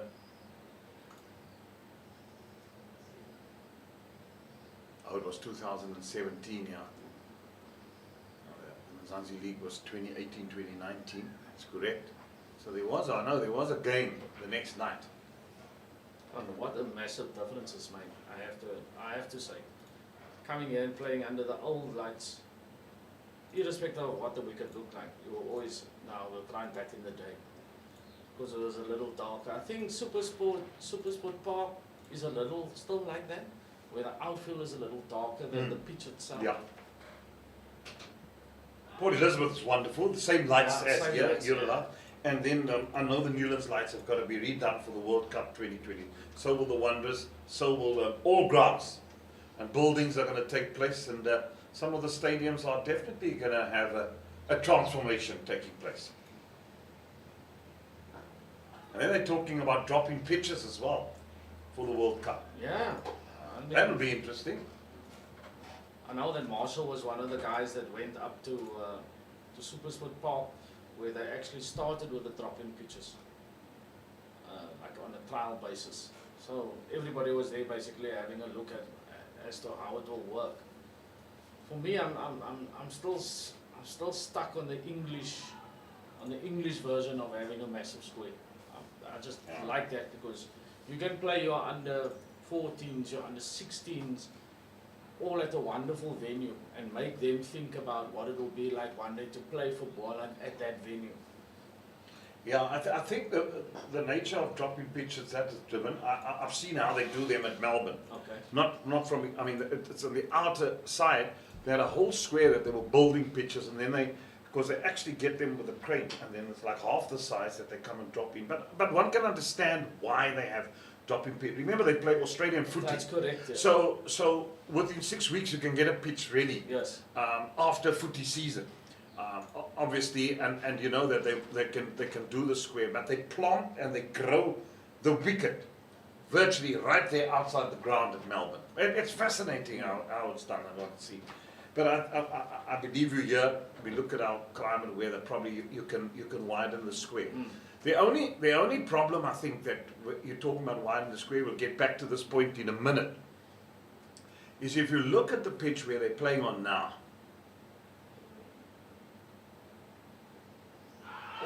It's given him! It's given him! It's gone, it was short! He tried to go on the pull, it hit him on the pad. Umpire didn't hesitate to give that one out. The 9th wicket is down for Boland. 225 for 9 now. Come back to that same point again, Jeremy. You've got to be playing with a straight bat. It's very difficult to play horizontal bat shots, especially here. Even if you're on 60 or 61. But, like you were saying, so how deep down does the pitch go? Like, is it a meter high? And No. Much lighter than it's not even a meter. It's about,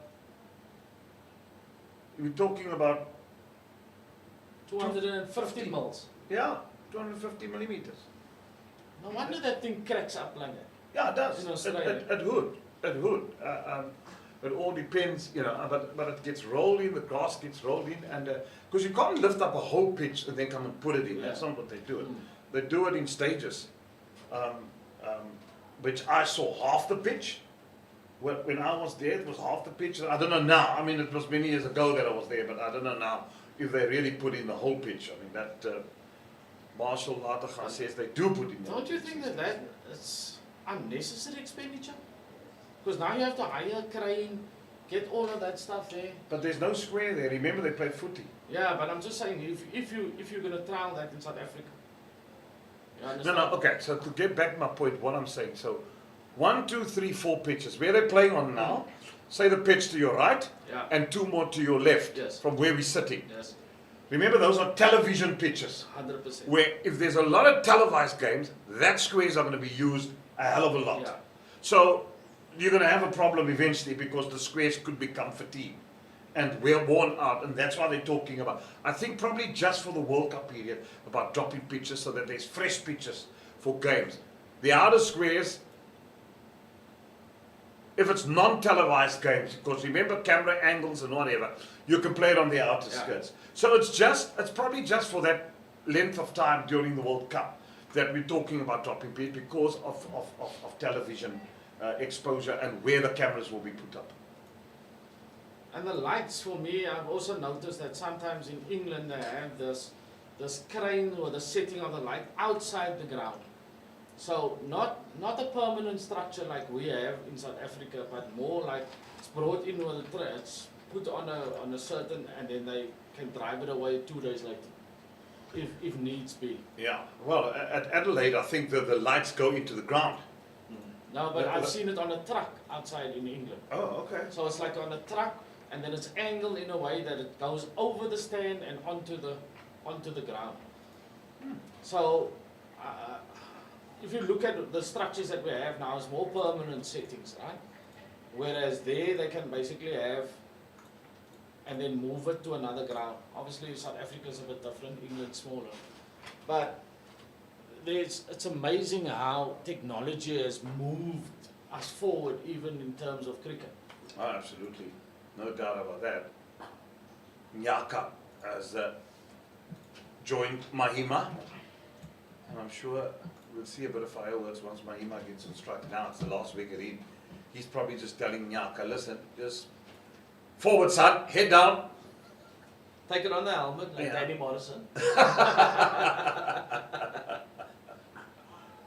Oh, now I know why he's so deranged, Danny Morrison. Oh, he's a bad guy. I don't know if you've seen it, Jeremy. He's like played a forward defensive, and it's actually hit his helmet. Yeah. And it's like, okay, just one of that things. What a character, Danny Morrison. I'm tongue-in-cheek going about that. He is a character. We spent time, I met him the one night with, we were there with the Champions League, with the Cobras.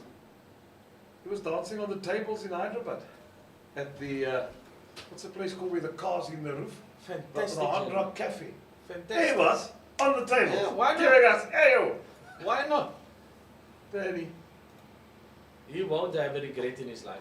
I can tell you now. No, he won't. He lived life to its fullest and still is. Yeah, he still is a character. He'll probably be working flat out on the IPL, which starts tomorrow, if I'm not mistaken. Yeah, 22nd of March.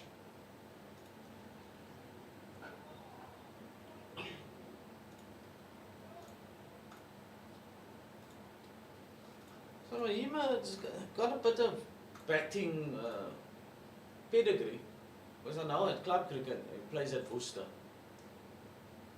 and bats number 4. So he can play a bit.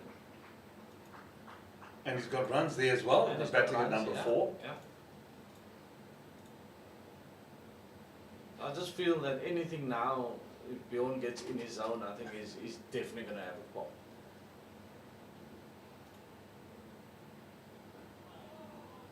Has been watchful up to now. boy from Mpumalanga, if I'm correct. Does he have from a Pumalanga? What a beautiful part of the world that is. God's window. Yeah. You go to the Kruger Park, all those trees there. Beautiful, beautiful there in Mpumalanga.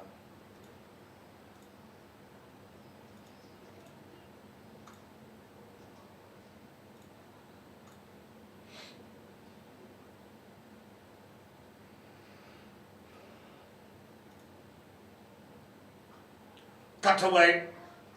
Now get a single. Waited for it. Knew he didn't get that run of the last ball of the over. And he dispatched Peter already for 2-4, so he's taken a liking to him. So it's going to be interesting how Peter adjusts his lead. He just got the wicket of Clyde Rees-Fontaine. Well played 61. We wanted him to stay in because Mahima looking comfortable there. And it's going to be interesting to see how Mahima now deals with Peter. So the clouds have lifted a little bit. Umpires were out there with the light meter. The rain has stopped. We're seeing cricket.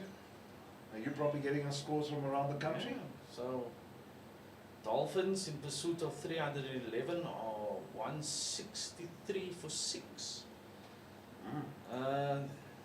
Titans 225 first dig. Western Province 250 all out. And they're about 30 behind. Then Warriors 171. The Knights with a great recovery there, 165 for 7. So these games are all going to be tight over the next few days. A lot of things to play for. Yeah, there's lots to play. That's what makes it exciting. Wonderful to see. And the next couple of weeks will determine. Down the ground he goes. Straight back to Naba. Good stop there.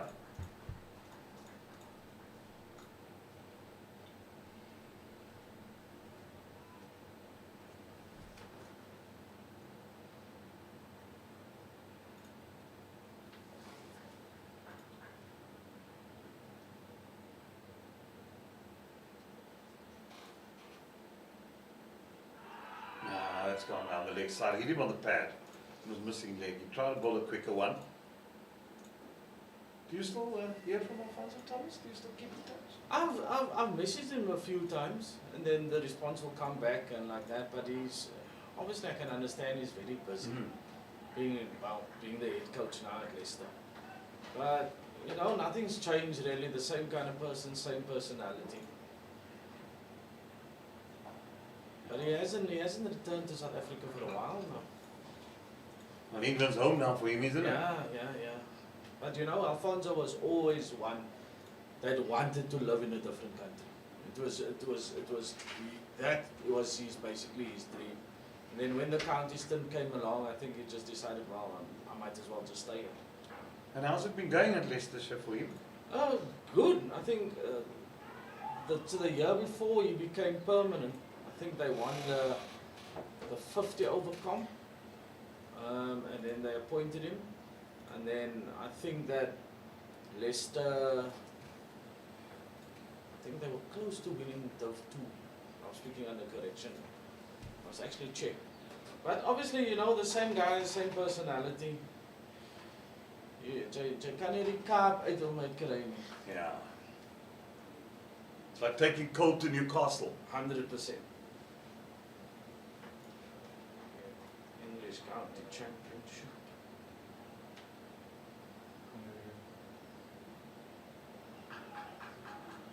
There's a number of South Africans coaching there. Rory Kleinveld of Northamptonshire.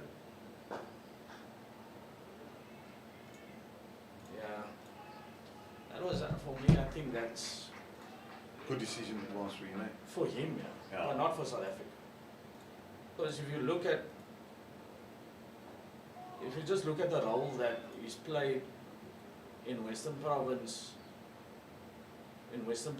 winning the One-Day Cup and making the Four-Day Cup, that for me, what changed there was their bowling was absolutely phenomenal. You could give them whatever total, And here we go again with the rain. Yeah, well, as they go off in the covers, come on, just finish that point that you're making. So Western Province was really, they were playing really good cricket and their bowlers were exceptional. So when Rose left, I think that kind of a little bit just fell off. Because when Western Province was here, we were speaking about it, they're saying that basically it's the same team that is participating this year, but they're not doing as well.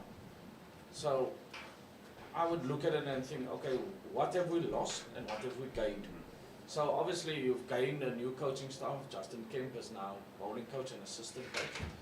And then Rose obviously left, and I think like Chepo Mareki grew beautifully under him. I think he brought everything back to Patterson where he is now, and the contributions he's making at Test cricket. So I think that we must also be careful that we don't lose that kind of coach with the knowledge and the expertise that he has. So those are the kind of things that we got to keep in South Africa to make us become a better nation. Yeah, I couldn't agree with you more. Sometimes we just have the tendency to shoot ourselves in the foot in that regard, that we do not hold on to the brain's trust that is available. Yeah, and new people do come through. They do come to the fore, especially in the coaching department. I mean, one remembers being involved in the game, and you see ex-players now wanting it's coming down now, it's pelting down. It does seem that we are not going to get proper play again today, because it's really pelting down. Look, before it was just a drizzle that kept us busy, but it just seems now the heavens are opening up here at Boland Park. This is an unusual sight for also this time of the year, and rain. But I think it had to do with that heat, Jeremy. The 38 we had, and the day before we had the 41. 40. Oh, I'm telling you, it's not pleasant throwing balls in that heat.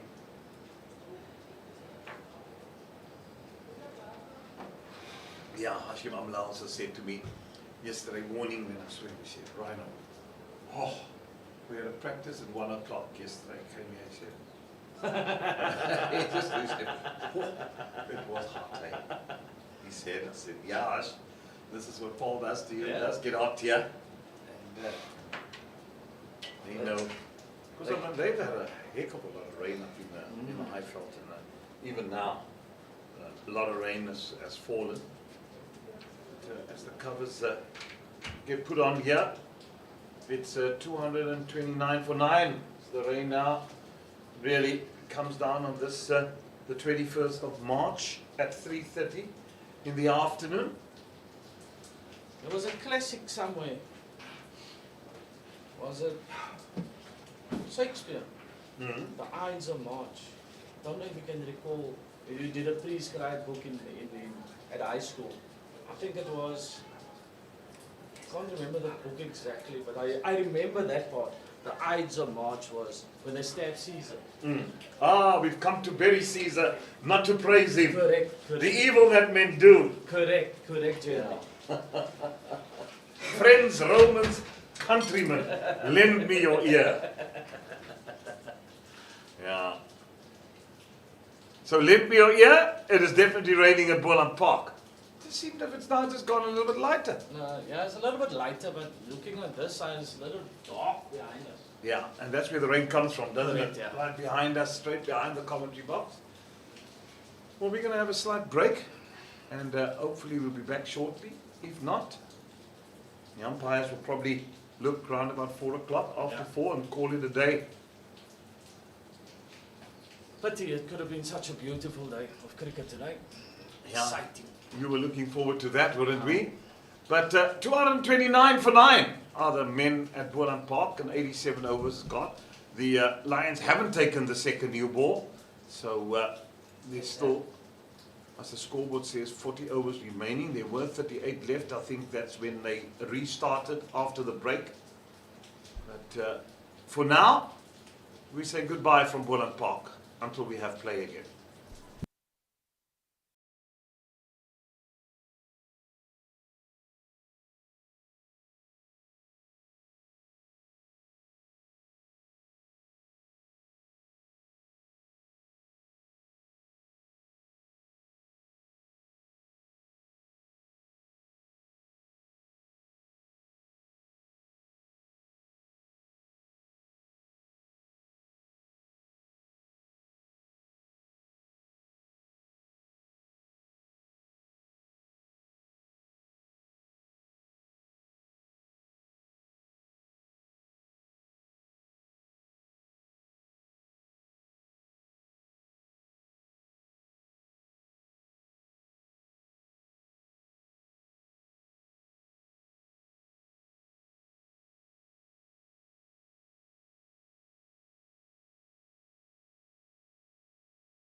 Welcome back once again to Boland Park.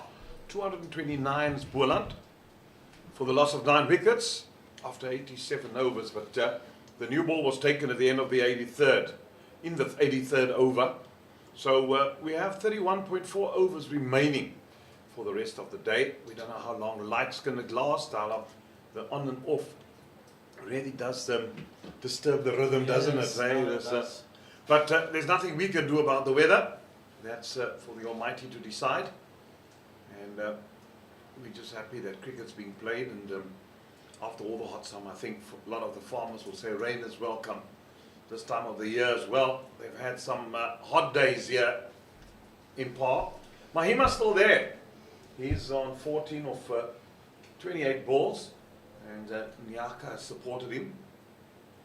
Gone for Tane into his 36th over. And interesting how long we'll still play today until the match will be called off for the day.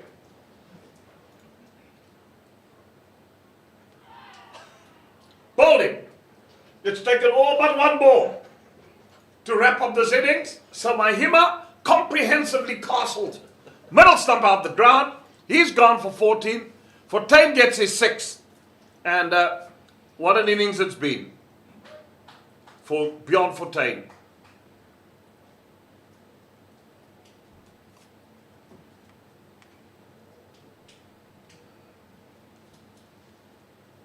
And that's exactly what can happen after the break. It was looking so good before we got to the rain break.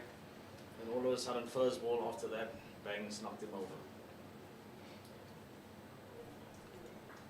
Yeah, that's what happens. That's the nature of cricket. So Akona Manyaka will be the non-out batsman. So all but of 330 minutes, took 529 balls, which included 24 fours. And beyond Fortuin, he'll probably get the match ball. It's been a sterling performance from the homeboy who hails here from Paarl with these 6 wickets. He's really bowled fantastically well. So 229 it is for 10. The wickets that have fallen is the Rule of Soni went for 2. Malan went for 45. Kaplan for 3. Avive Makajima went for 9. Michael Copeland for 2. Fortuin for 6. I beg your pardon, for 61 of 154 balls. And Van Berg was out for 2. Dodgen for 0.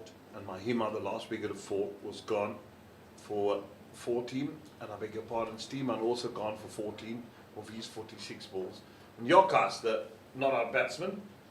And it seems like the heavens are opening up again. If I look at things, or covers will be coming on once again.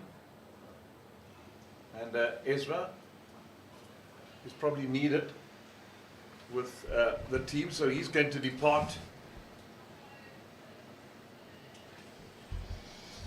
He's going to depart. No, Jeremy. No. I promised you that I'll be here and support you. Oh. So I'll be there. There's nothing wrong with the SNC just doing a little bit of the work because I still want to know why there's such an emphasis on the SNC. And during our time, we just did the sprints in winter, and that was it. And then you bowled yourself in. Well, I'm not going to get involved in that debate. Sometimes you got to say as you feel, Jeremy. Yeah, I suppose. So is this the light roller coming on? No, it's the heavy one. I've seen many heavier rollers in my life. But this one looks light heavy. Normally you look at these big tankers and that. Yeah. So the light roller would probably be the one. Would be the hand one you use here at Boland Park? Yep. The hand light roller. As you can see there, Russell Domingo taking a little stroll, going closer to the wicket, definitely contemplating waiting on the next international job to come along. Yeah, so while we're here at 229 for all out, which Boland was, we're going to go for a short break, and when the innings of the Lions resume in a short while, in about a couple of minutes' time, we'll be back.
the batsmen now, so it'll be interesting to see how Boland starts, and would they mind to say, the umpire said he must bowl spinners? Because the light has definitely improved now in this last couple of minutes. It was darker when the last wicket fell. The light meter was out, the umpires, it just seems like these clouds are just hovering around here. But that will be the nature of the day until the end of day's play with the weather. And I don't think we'll go until the end of the day's play. Two batsmen in is Josh Richards, Dominic Hendricks. He was on loan to the Knights in the one-day campaign, but a very cumbersome 4-day player. And a man with great, he's got the patience to play long innings. When I look at Dominic Hendricks play, and I always look at the style, he reminds me a little bit of Albert Kalicharan. That's right, that's right. I remember watching Albert Kalicharan as a youngster on TV. Very good square of the wicket and just solid in defence. Yeah. And if I recall correctly, was he not part of the mean machine? Absolutely. He came in, what you had Cook and Fotheringham opening the batting, and Kalicharan at 3, if I'm not mistaken, because Graham Pollock came in at 4, and Mackenzie at 5 or 6 sometimes. That's father of Neil Mackenzie, Kevin Mackenzie. What a good hooker of the cricket ball. Never wore a helmet, he said, until he encountered Sylvester Clark. And that necessitated a helmet. I remember also Jimmy Cook loved to bat with the cap on until, remember it was a snorter of a delivery. Those were the battle days of the Rebel Tour. And Ezra Mosley bounced Jimmy Cook at Newlands. It was such a beautiful photo. I don't know where that picture is, but you saw Cook in midair, head in the way, chain like here, and the cap just off his head almost, and the ball. I just thought it was one of the best photos. I wish I can see that, or someone can send it. That picture again, I thought that was one of the best bit of photography that I'd seen on a cricket pitch. Brilliant photo. Right, here we go. Clinton Stearman from the stables in. Just off target there, bowling it down leg stump. And then the bowling attack, Neil Radford. Yeah. Sylvester Clark. Yeah. Koori. Yeah. Rupert Hanley. Spook. Yes, remember him? Yes, yes. Vincent van der Bijl moved from the Tel to the Mighty Machine. I think that was a little bit Before, yeah, and then Hugh Page. That's correct, Hugh Page.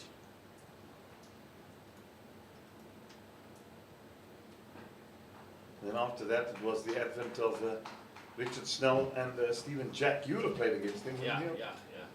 So both quick, Richard Snell, both massive induckers. Yeah, he got the yaps eventually.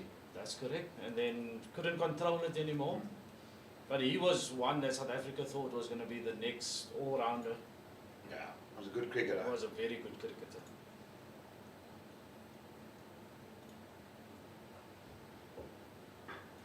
And thereafter the power shifted then from the north to the south. To the south, yeah. Yeah. It was the advent of the Western Province. But people will always say that if cricket is strong in the south, then South African cricket is strong. I'm just quoting what I've heard. I'm not saying that that is my thoughts. Well, I don't think that. I think you need a north and south to be strong. We've seen for many years as well. There will be the first runs of the day. Fielding done here by Dudgeon. Boundary. They turn for 2. And what did people say when Free State cricket dominated the scene for 10 years? I didn't want to bring that up because I know you were involved in Free State, Jeremy. I can't be giving you kudos for that. 10 years. 10 years. Donald Cronje was captain. The good old years of the mighty Free State. Donald Cronje, Corrie van Zyl, Louis Wilkinson, Philip Radley, Brad Player, Mickey Arthur, Rudolf Steyn, Kwesi Venter, Herman Bakkes. Herman Bakkes, well, he came afterwards. I mean, I'm talking about that team. Yeah, he came in between as a youngster. And then Brad Player, yeah, Philip Radley, wicket keeper. Chris Craven also came into that side at some stage. Yeah, later on. Yeah. The straatkat, as we called him. Chris Craven. You must have really enjoyed your time. I did. I had 3 wonderful years in Bloemfontein. We had a very vibrant development program as well, and some good players. And that's why I can't understand 30 years. If we look at players like Gift Pere, who went on to play South Africa under 15, he played, sadly he passed on. Leslie Dacre, left arm seamer, passed on. There's a guy called Sang, who was nice and quick, who had the action of a Mike Proctor. David Makopanelli, that works for Cricket South Africa nowadays, was an opening batsman and very good at club level there, and would have easily played for Free State B. When Arthur Turner left, he came to Western Province, and then they had 10 successful years there. Arthur started way back at Cricket, and then moved to Bloemfontein, and that's where he convinced me after Passmore weeks to come and work in Bloemfontein. And Arthur was very light-thinking person who knew what was required of cricket at the time. Not only as an administrator, we're still very good friends. I spoke to him earlier today. We still call each other. He's retired now, lives in Cape Town. But we were very like-minded in our thinking and where South African cricket and what we needed to do. He had a keen interest in the development program, and I must admit, sadly, that after he'd left,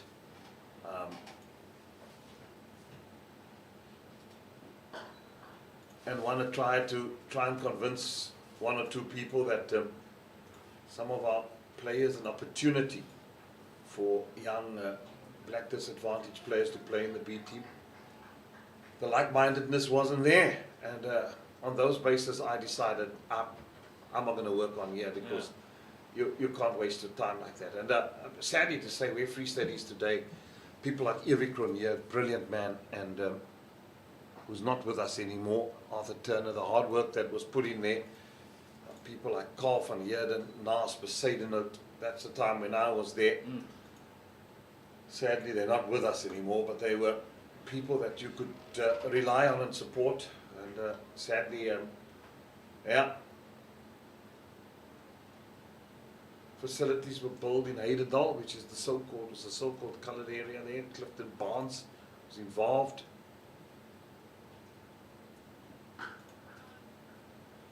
Good line from Dodger. Yeah. So when Arthur and I often reminisce, and he said, maybe we should have stayed in Bloemfontein for a couple of years longer. But there were also, while they were like-minded people, there were also people very right, and it didn't just have the same thinking, and especially when they're in the decision, then you think, right, no use lingering around here and wasting your time. My time is up now. Yeah.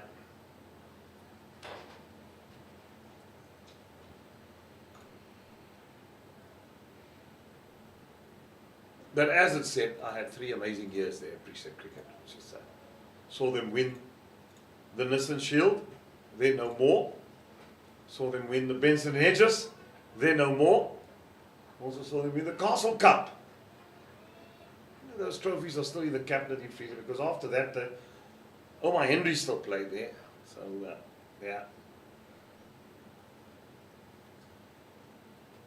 Very good team that time, Jeremy. Free State. Yeah, and I just think, they had Johan Volstedt as coach. And after Johan had left, just that dynamism brought in by Edgar John Barlow. Bang! That gave them, they always had the making, but maybe just the shift of coach and getting in Paarl gave them that extra, and that's when they dominated the scene for 10 years. What an astute cricketing brain also Eddie Barlow had. Oh, it's in there for a while, but it was short of the fielder. At the end of the second over, 3 without loss. I remember being part of the Super Juice Academy, and then Eddie Barlow was the coach of the Western Province Boland Academy. I mean, if you think about the players that came through that academy, and a lot of them went on, there was a few that obviously played for South Africa, went on to play for South Africa. So just a little bit of advice, like you say, about 3 and over would be the standard. Anything higher than that, you're always bound to lose wickets.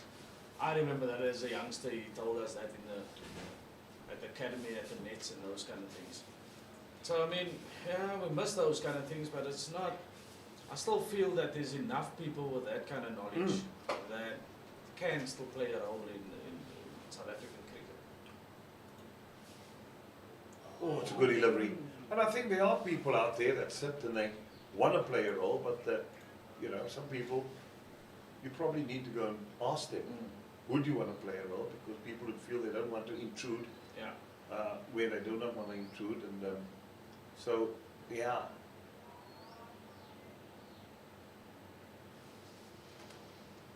It's good to use wisdom. And if you can couple that, like you say, with enthusiasm, the world's your oyster. Absolutely. And the thing is, we produce so many good players from school level. Hell, every year. There's it's a loose stroke there outside the off stump. Every year, go to the Coke Weeks and wherever. South Africa, schools, they produce them. Imagine if you nurture them properly and make sure that you keep those young players in the game. How fantastic it would be. And if our systems are properly managed and in place in the pipelines, I can't see why we can't be the best in the world and win every single trophy.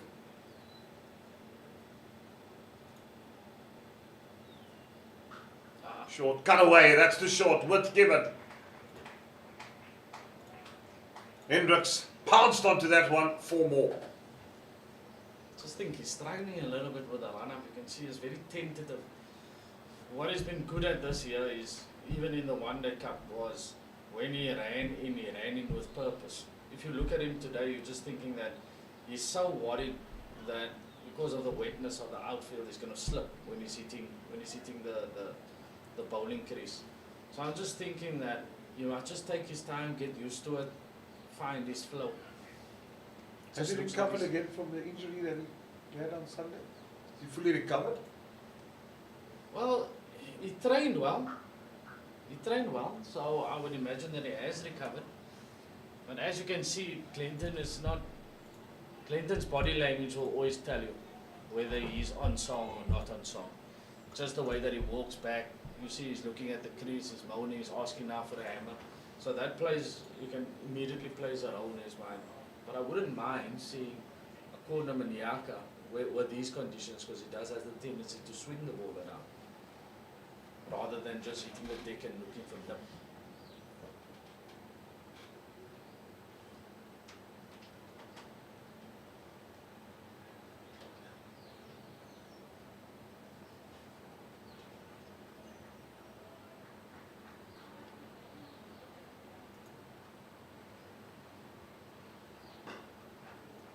Nicely played again from Hendricks. He looks in control, especially early on. Loves this kind of wickets, doesn't he?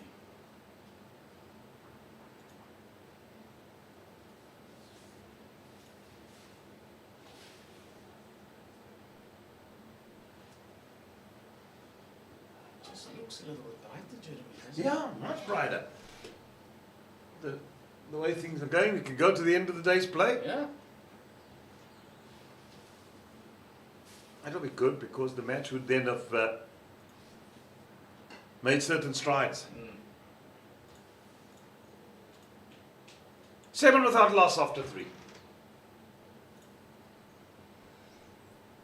But you also played at Northwest. I mean, we're talking about the small town of Bloemfontein. Not small, but I mean, you must have enjoyed your cricket there as well. I did, because remember, as a youngster coming from Cape Town, where there's lots of distractions, the nightclubs, the friends, all of that, and then all of a sudden going to a small town in Northwest where your focus has to basically just be cricket. You could, during that time, I just went straight after the apartheid, where it was still a little bit hot in Potch, you know. So if I wanted to find some sort of entertainment, I had to get in the car and go to Johannesburg. But that being said, you could purely just focus on cricket. And I think that's what Bloemfontein also does for a lot of youngsters. So we see that Reza Hendricks obviously played at the Knights, Keegan Peterson played at the Knights, and they just moved on from there to higher honours. So maybe that environment is not a bad place to grow cricketers in. Yeah, they've also got one or two good cricketing schools now. St Andrews has been the mainstay, Northern Cape and Kimberley, great college in Bloemfontein, always produces good sportsmen from all sorts and all walks of life.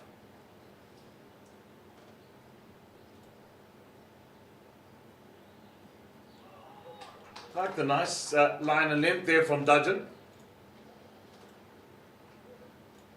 So it looks like he'll be going off to Kent. So if he's hitting that kind of line and length now, can only bode well for his trip overseas as the overseas player this year at Kent. I think, if I'm speaking under correction, I think it's only a few county games that he's going for, but nonetheless, what experience that will be for him. Yeah, it's good for him. How old is he now? That's both I good. think Taji can be about 28 now, 28, 29. Yeah, and if he's going to bowl that type of line of length in Kent, he's going to bowl all day.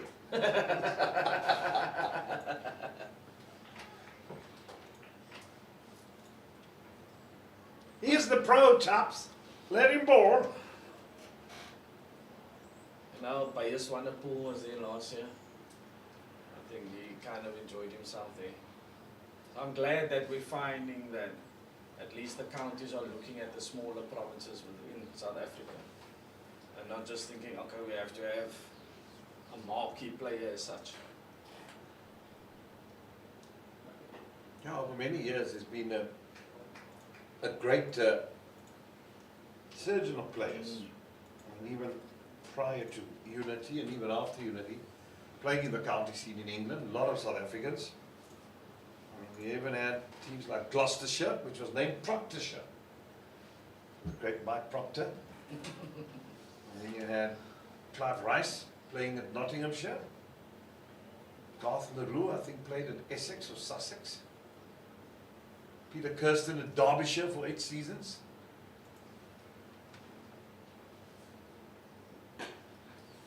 Ashwell Prince, Lancashire. Yeah, Lancashire, yeah. Claude Henderson, Leicestershire. Leicester. So, just shows really pump play. Willoughby, I think he also played a bit of county cricket. Yeah, no, I did, yeah. So, lots of South African villas, a lot of South Africans. Many years, yeah.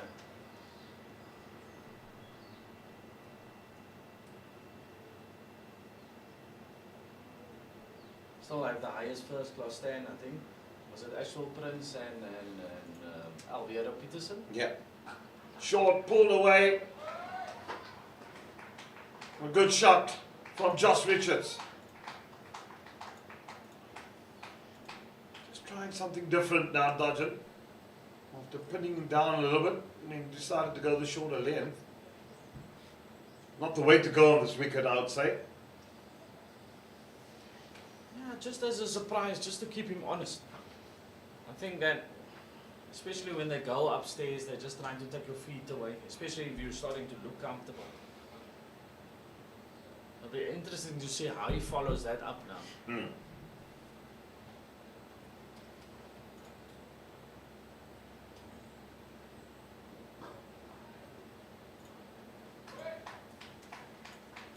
Lemon without loss.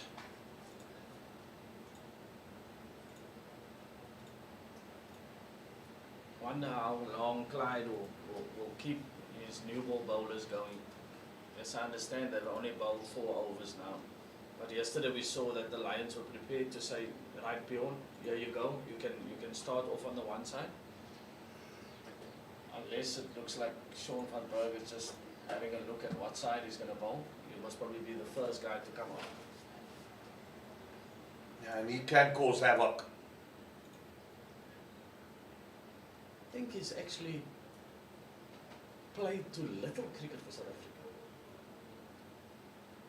Because it's a kind of skill that is not readily available. Yes, the Lions played 2 in this game, but he would be the old-fashioned leg spinner, the one that tries to go above the eye line and that kind of thing. And so it'd be interesting to see how quickly Clyde might go if Glenton's not happy on that side.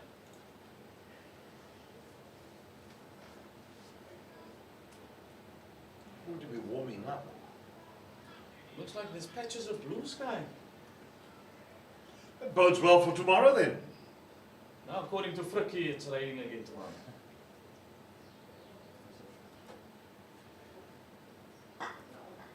Get up. Oh. There's a little bit of hand to it, but not enough to stop that going to the boundary. Weatherman Frik. So what's the weather like tomorrow, Frik? Same. I think it will be a better day tomorrow. We in for some good cricket. So we get to the end of the day's play today.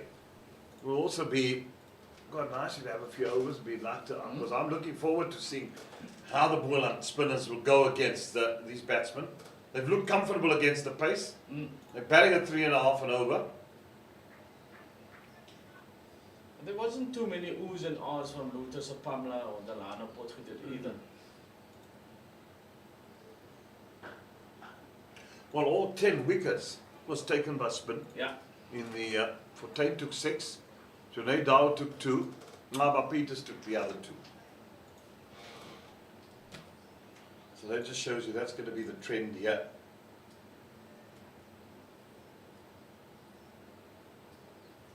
So it's maybe just testing time to have a look-see with your seamers, see how they go. They haven't been troublesome.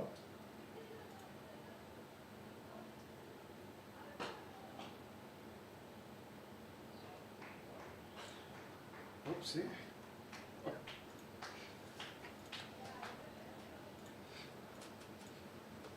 Take a tumble, young man. Should be soaking wet by now. Oh, it's not too bad out there, the outfield actually. You were stomping your feet out No, there. I was out there in the one corner. And that looked A like little bit patchy? Yeah, very. But it's too far from play, so right, but umpires decided let's just carry on. And I have to say I'm very impressed that the umpires would try and get as much cricket as possible. I've known a few that would say, no, let's have a look in half an hour's time, leave the covers on. So by the time they come back half an hour, then the ground staff is going to take the covers off, then have a look if the outfield's okay, so then cricket's an hour later. But Tom them has been on the boil. that's good. Yeah, I've seen that. And they kept the players in form, both of them, Andre Ulefi and Tom Mokorossi.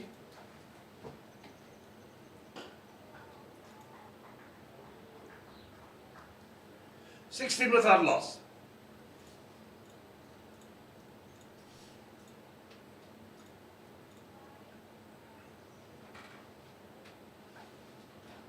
Which end do you think would be more suitable here, from the stables end on the other side, or down here for Sean van Berg? I think he'll bowl from The the stables stables end. in.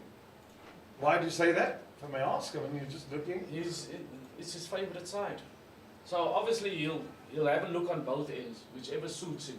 So if he thinks that maybe on the stables end there's a bit more turn than on the Nederburg end, then he will probably switch around. But I know Mahima would prefer the stables end, and it's just the end that he likes. Yeah. But obviously he's not going to come on immediately. Obviously go to your number 1 spinner first.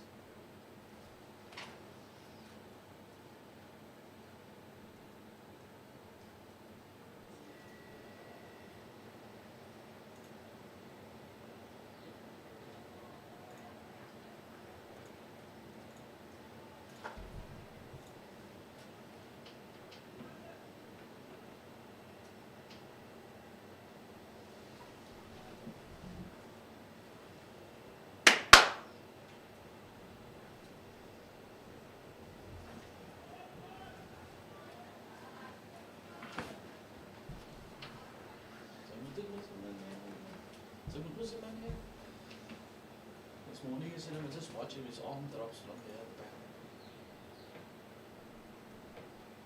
Nice. Nice, Taji. So the talk is, Jeremy, next year there might be 10 games, 10 4-day games. That's the talk.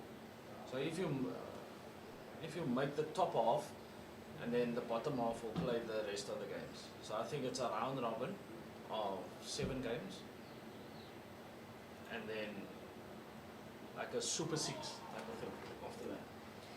Thoughts? Is that 4-day games? That's 4-day games. I just want to see cricket being played. That's good news.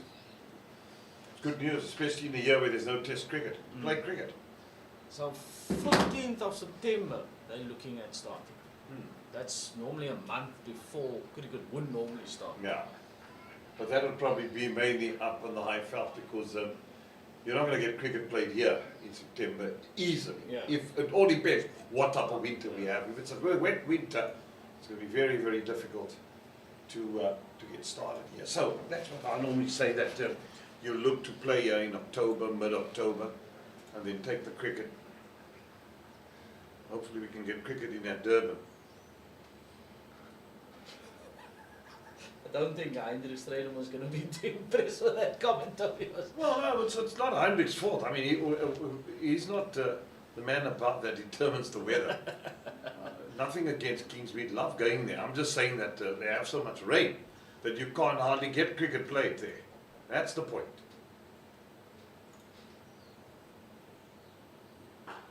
So it's a tricky time of the year. That's a good shot. Kingsmead, St George's for me, it's like a romantic ground for me. It just has that feel of history and what's come before you, and it's just for me. I love to go to that 2 grounds. If I could go to that grounds all the time, I most probably would. Your less favorite ground? Can I hold on to that comment? Okay.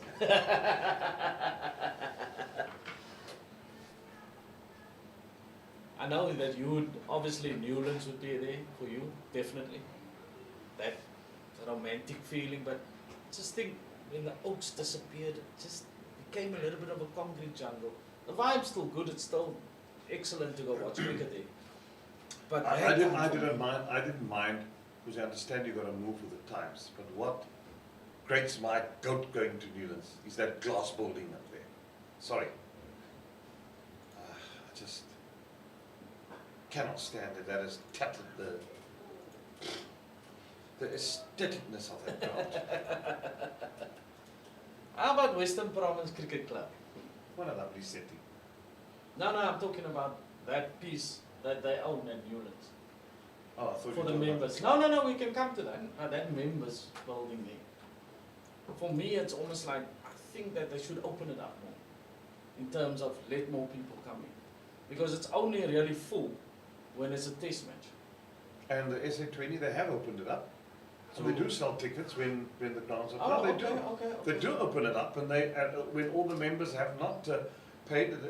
With all due respect, that's why you've seen the times that it's been full there. Yeah. And the SA20 definitely they sell tickets, because I know that I personally purchased tickets for people to go and sit there during the SA 2020.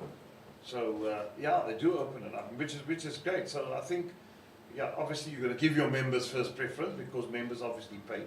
But if it's open, then there we are. We're going to have the first change. It seems like Mahima, bowling from the stables in, he's going to bowl to Dominic Hendricks at 17 without loss after 6 overs. Mahima in 30 matches that he's played got a best of 6 for 54 at this very ground against the Northwest Dragons.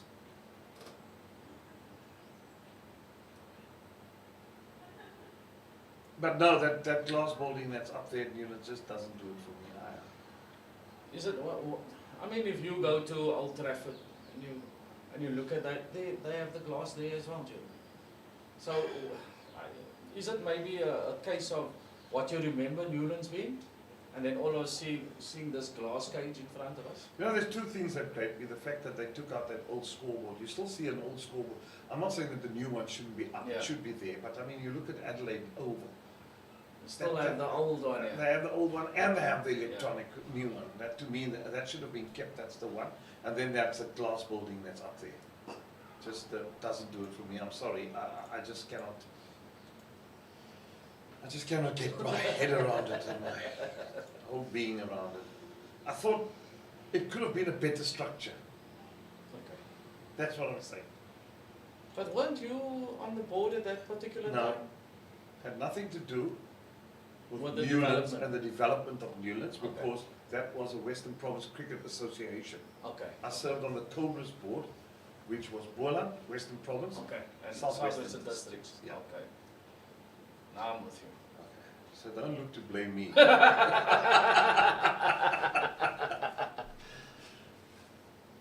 Oh, because I know where you were going with this one.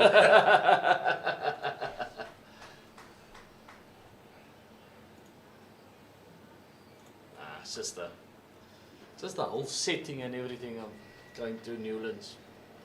But mind you, I must admit that I do love the drive from Cape Town to Paarl. For me, it's against traffic, and the view and the scene that you get as you're coming into Paarl. For me, maybe I'm just getting too old, Jeremy. I'm starting to look at nature and stuff like that. No, this is a beautiful part of the world. I mean, I went to school in a place called Genadendal at high school. Just in the Boland, in the whole Breda Valley area, and here in the, it's beautiful. In the Drakenstein and all that, absolutely stunning. Oh, No doubt about that. Mahima definitely starting to ask some questions here. But traffic is a bugbear in Cape Town. Oh. It's not a bugbear, it's a nightmare. Sure, Jeremy. Even trying to get sometimes to Paarl on this N1 can drive me absolutely insane. I'm not born with a lot of patience, so it's in the air, but not going to bump ball. It's a good start from Mahima.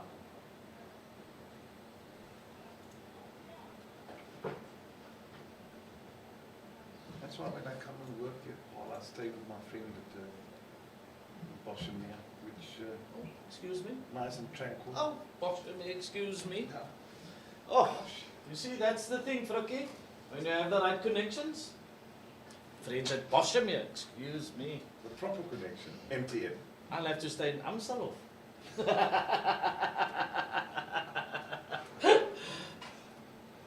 We sent you to Chicago. Can't say you haven't been overseas. Yeah, absolutely. There's also New Orleans here. Yeah, absolutely. New Orleans, Chicago.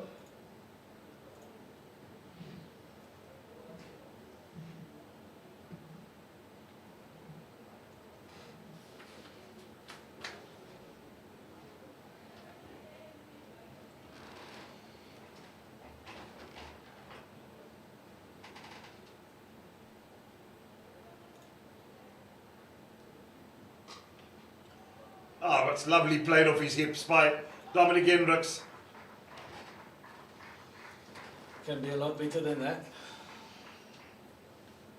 And so, I like Alvin Kalichara.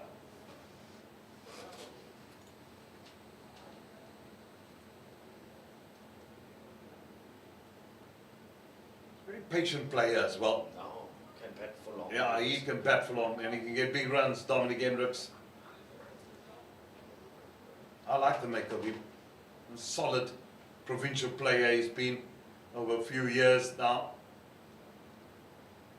Still feel that Dudgeon has got to test him on the front foot. Four-day cricket is all about testing the batter's defence. So who gives up first? So I think that maybe that one he was maybe thinking, okay, just came out wrong out of the hand, but for me, you've got to bring him forward, you've got to make him drive. If you're setting a straight field as the field is now, you just feel that the only way you're really going to get him to play into that field is when he has to drive at the ball.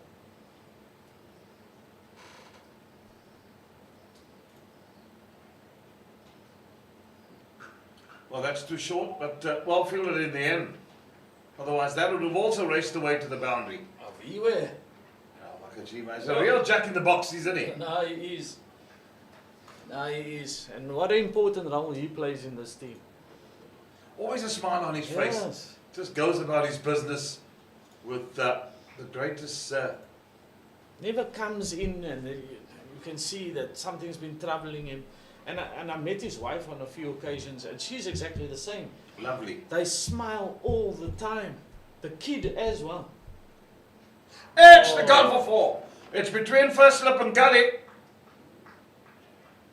There we go.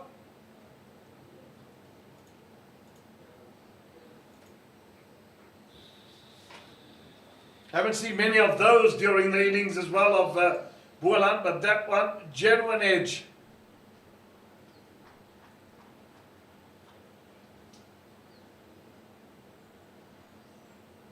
And he's come around the wicket. Yeah. So it's just straightened up a little bit on Dominic Hendricks.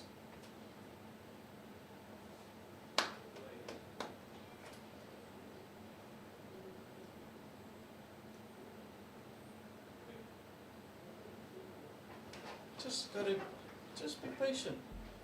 Just stay in that kind of area.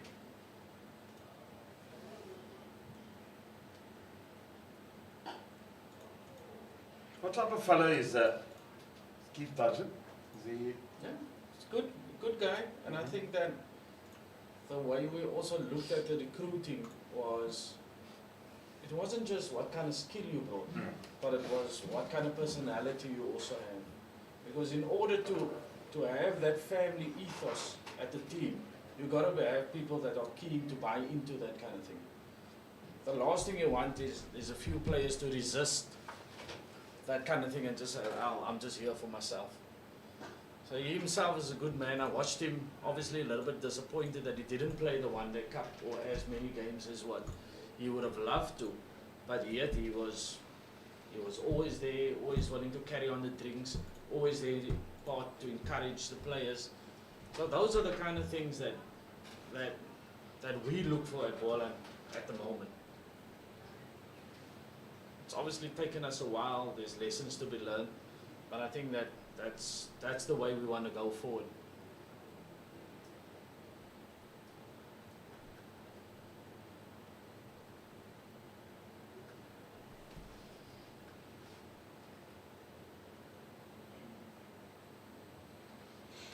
Reeves for 10. Double barrel for the male. First time in a long time, Jeremy, that I've heard something like that. Please change the name on the back of my t-shirt. It's now Reeves for 10.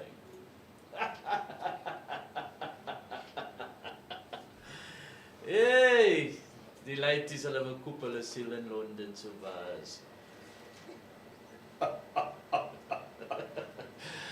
Mr. Reeves for 10. Very royal, isn't it? Oh, exactly, Jeremy. Oh dear man. Oh, you make me laugh at times, Ezra. Cool, nicely bowled. There's a little bit of turn up the straight.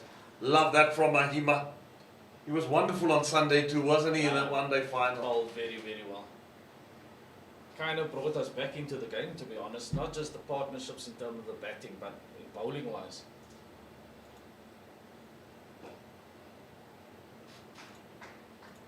So wily old fox, isn't he? Streetwise, Jeremy. Streetwise.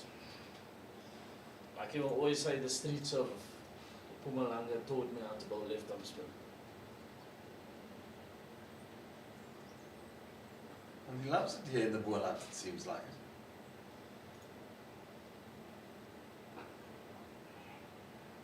They find love. They find love in the Boland. Something to do with the air? Both on and off the field, Jeremy, they find love. Something to do with the air? Something to do with the heat. Very cold in winter, very hot in summer. And I think that maybe Peter Sellers plays a role in that as well. Nee, kyk vir jou aan nee.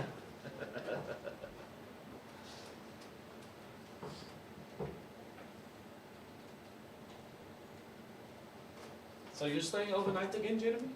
Yeah, absolutely.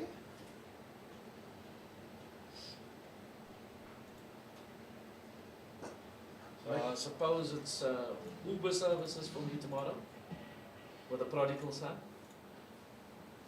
Tried to call him several times today, Jeremy. Man's not picking up. Not at all.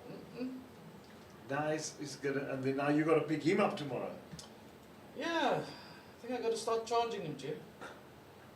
Or else just tell him to wait for you on the M1. And as he comes by, you just drive on a little while and he'll run to you. You wave, morning. No, I pick him up religiously and I drop him off religiously at Paarl Golf Club. I mean, and then he's got his golfers that he meets there at Paarl Golf Club.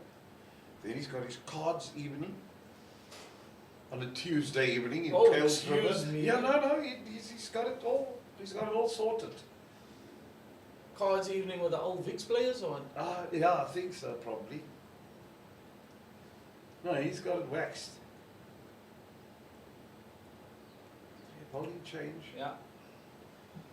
Corner Maniaka from the Nederburg end.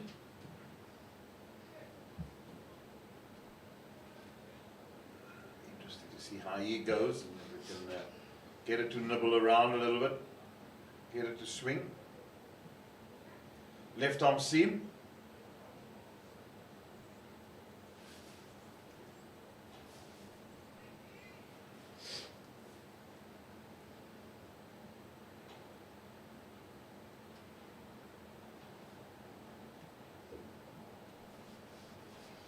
Hope there's something in it in the air for him. Should be. There's lots in the air.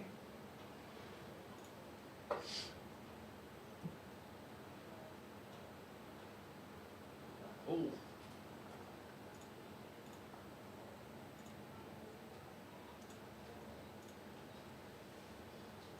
"19 overs left for the day. I think we've done really well to get a certain amount of cricket in today, Jeremy. Now we have, indeed. Just lift these clouds a bit. You see the blue sky in In the distance. the distance, yeah. What does it look like tomorrow, Frikkie? Still haven't had a look.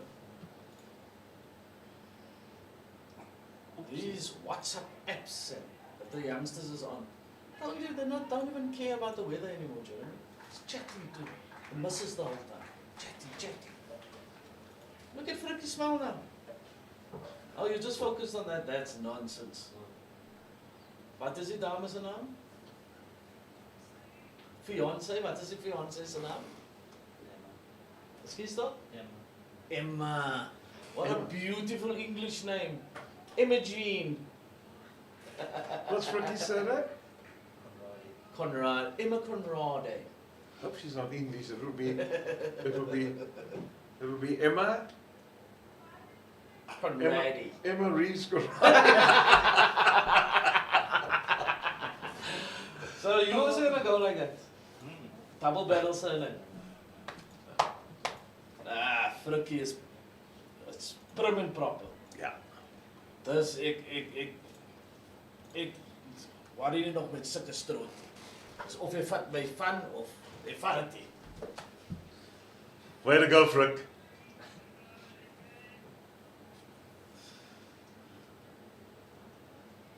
He's had a few interesting deliveries that he's bowled. He certainly he's had the batsman there because he does seem to have a bit of movement, yeah.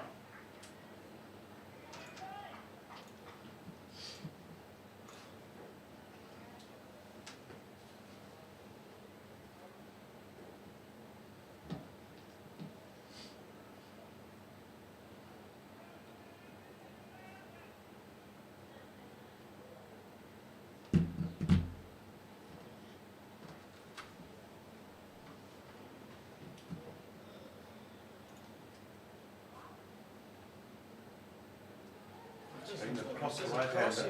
Yeah. I would have thought that he'd try more to bring it back at the right hander.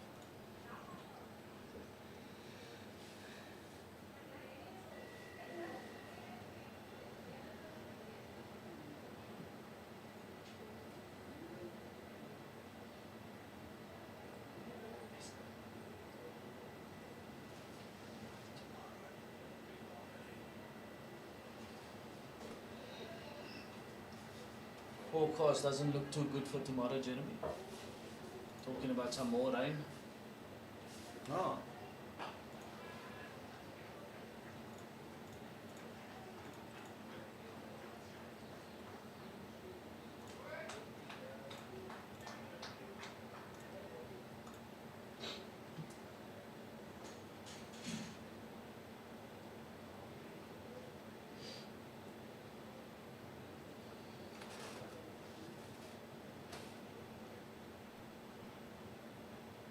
Interesting about Sean van Berg, now that his daddy traveled, I think, in America and didn't have any communication. I see the dad is back now, but like for weeks he wouldn't have contact with his dad. I think the dad just kind of went on a sabbatical and just explored the US. Driving around, obviously in 4x4. You keen on things like that? Or would you just rather just go and do the touristy thing, go to the sites and then... Yeah, I do the tours and I like to fly. I mean, I'm one for all aestheticness and buildings and that type of thing. So, I mean, been to London quite a number of times, so I just love the buildings and thing. When I got to New York as well, in Fifth Avenue, New York, when I got out of Central Station, a friend of mine said, he prepared me actually going to New York. He said, listen, if you get out of Central Station and you just stand still and breathe in, because New York can swallow you up. And my goodness, when I got to the top, I did stand still. It's just wow. It's the city that never sleeps, that's for sure. So I spent time, and then my friend Veronica, she's not around anymore. She was teaching in Atlanta, in Morrow. Okay. I stayed with her because we flew from there to New York. And she was teaching there, so she took me to the schools and a couple of things. And I'm very interested in historical things. I had to go to the Martin Luther King buildings and where he was born and all that, and to the grave where Coretta Scott King passed on. You know, we all know that he had the civil movement, Martin Luther King, good delivery. And he's the one that said, I have a dream.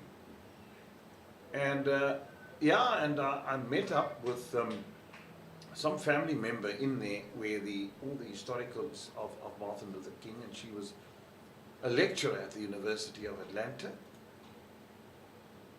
And we started chatting, a couple of things, and I bought his book and that type of thing. Okay. And then went into countryside, I mean, to North Carolina, South Carolina. Your impressions?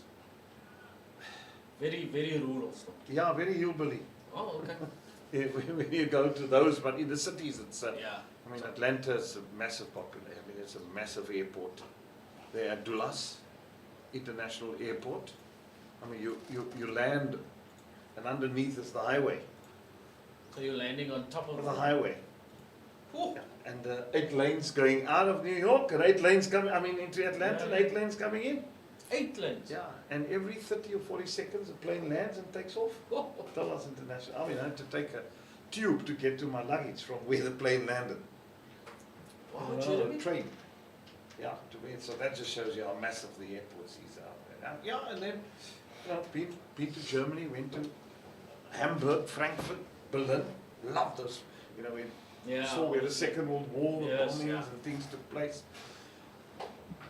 So I'm very keen on that. Paris was nice with the Eiffel Tower. Okay. So, and then what I love, I mean, I'd like to go again is to go to, I mean, I know Paris, I'd like to go and spend more time in the south of France if I can win the lotto. And also go to Rome and see the Vatican. I mean, I've been to the cathedral and all that in London and Westminster Abbey, and beautiful, beautiful buildings. I mean, the Houses of Parliament along the Thames. I've also been where Shakespeare lived. So, yeah. So we're very well traveled, Jeremy. You love Stratton-Avon, that's where he was. You love the traveling part, obviously. Oh no, I do. It's beautiful countryside. And going to Wales also was on the train from London was beautiful. So I love those type of things. I'd like to go, you know, as I said, you win the lotto. One was fortunate when cricket brought you to these places, and you can. I've been to India thrice. I mean, it's beautiful there too. I just love it. Big fan of the Aussies. I enjoyed Sydney and the Aussies, and enjoyed Melbourne. Obviously a lot of South Africans. A lot of South Africans there, but what I love about the Australians, especially their cricket, they're tough.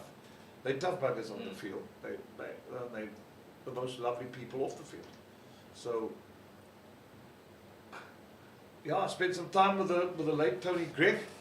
Okay. We spent a lot of time in Zimbabwe commentating together. And then when I got to Sydney, he came to fetch me at North Harbour, at Sydney Harbour. Because I was staying in a town called Campbelltown with some friends, which is an hour on the train into Sydney, and he fetched me. That was on my second trip there, and I spent the day with him, and we had a barbecue, and what a lovely man. Just spoke cricket. He told me all about the history of Kerry Packer and how he played for England. And I asked him about the grovel story.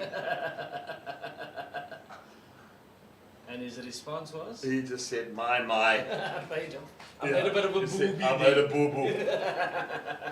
So for those of you who don't know the story, I beg your pardon, Tony Gregg was captaining England.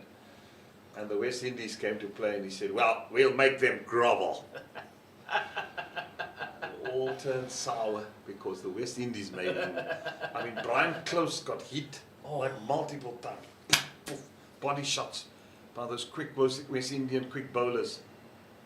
Remember that over that holding ball team? Oh, unbelievable.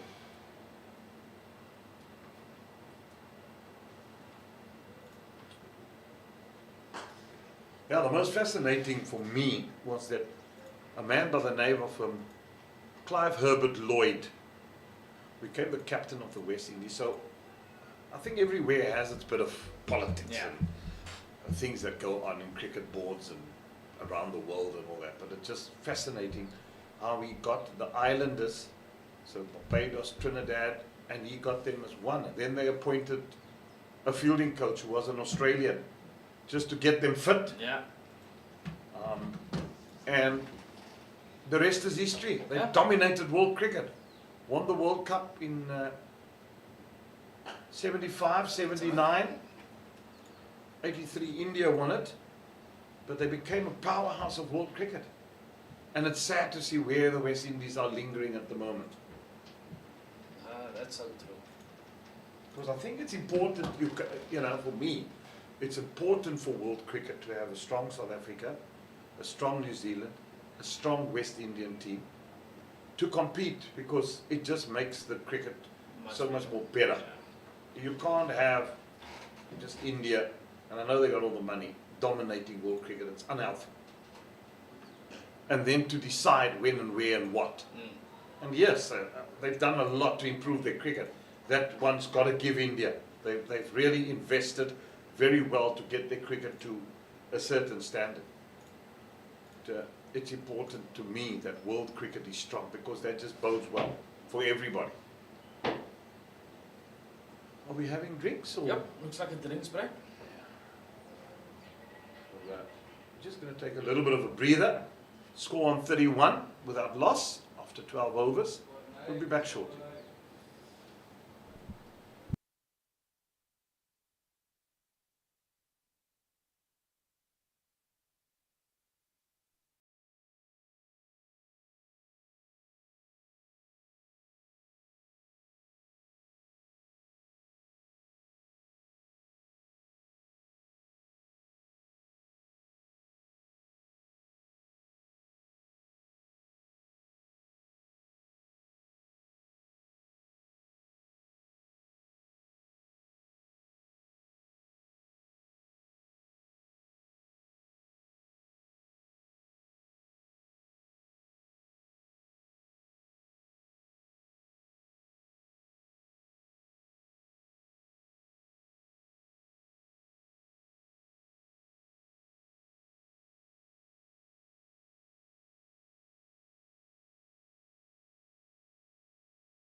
Welcome back, everyone, for the last hour of the game.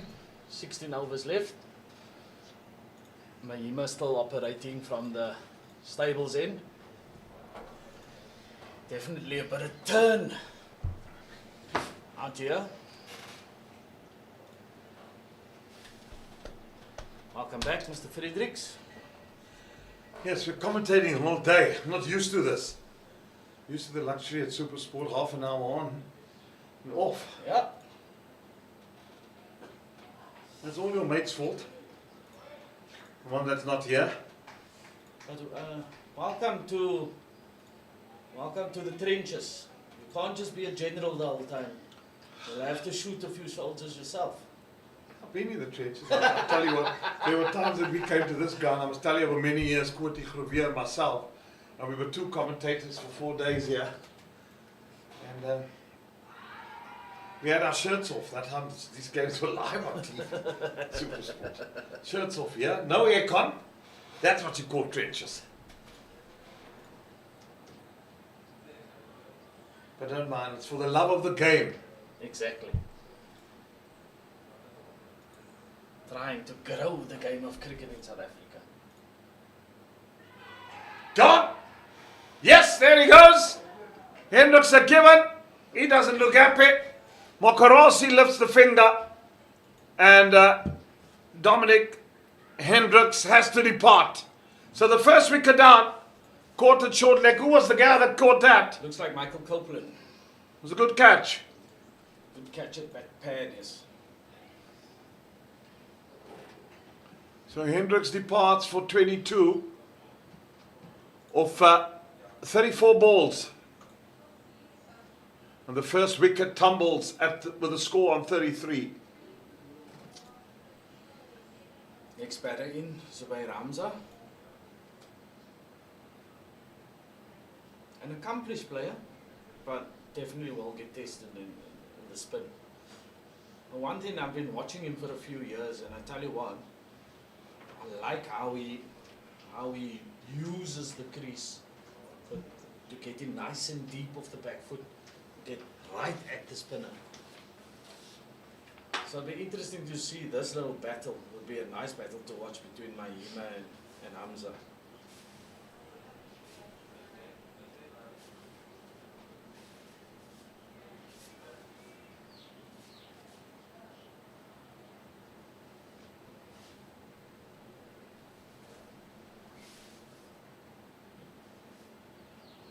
Yeah, Hamza in.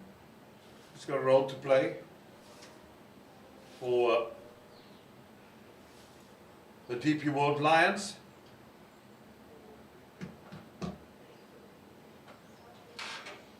Good average of 46, Jeremy.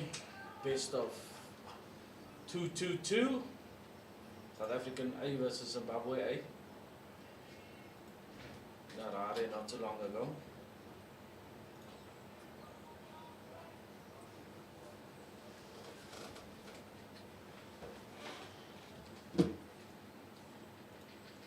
Light's just going to get a little bit darker. Very quickly. Umpires are just having a look-see. See Tom Mokorossi having a look at his colleague across the way, Andre Willifee. Here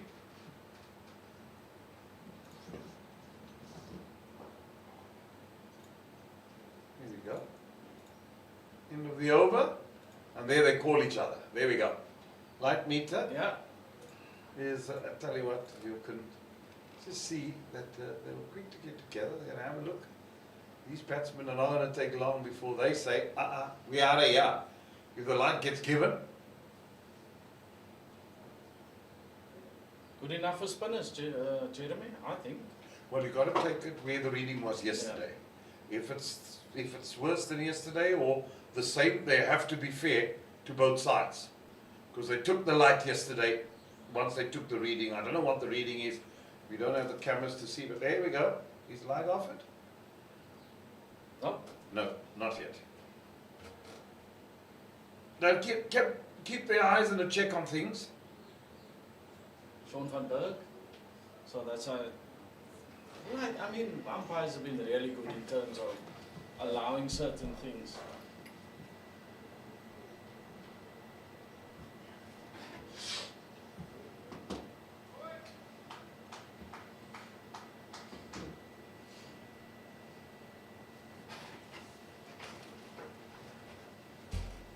Yeah, I'm probably saying, listen, you got a bull spin. Yeah. That's what Akona, Makwan, Nyaka. Nyaka, sorry, I beg your Nyaka. Akona, left off scene. Nyaka. He'll probably come in tomorrow morning. He just bowled 2 overs. We're into Van Berg now.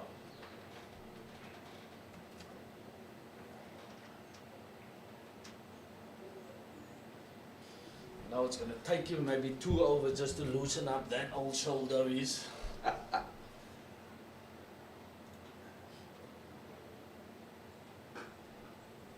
Oh, I feel it. Take a tumble in one hand. Good bit of work there. And Mikey Kaplan, he's woken up.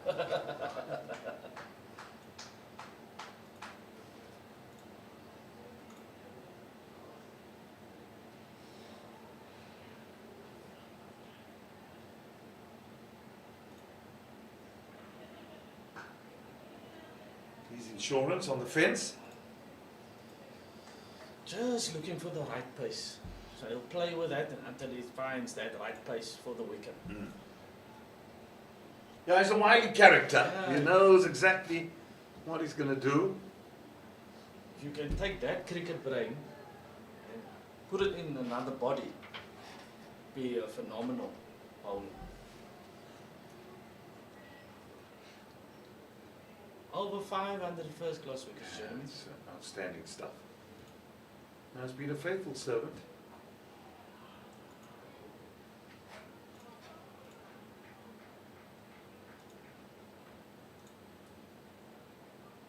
Had him also on an A tour to India. Yeah. But then again, the way that they play spin and how South Africans play spin. Very different. Very, very different. Oh, is that off the bat? No, it doesn't seem like it. Didn't get too excited. I think the guys are very disappointed, Jeremy. I think that came straight with the bat. Really? Yeah. We don't have the replays here to actually say whether it came off the bat. Maybe our producer can help us. It looks like it. He says it looks like it came off the bat. There's Tom back again. Well, the light was better to. Tom's just having a little check. Having a look. See, come on now. Back he goes. Play continues. Looks like the thirst has got the best of Tom.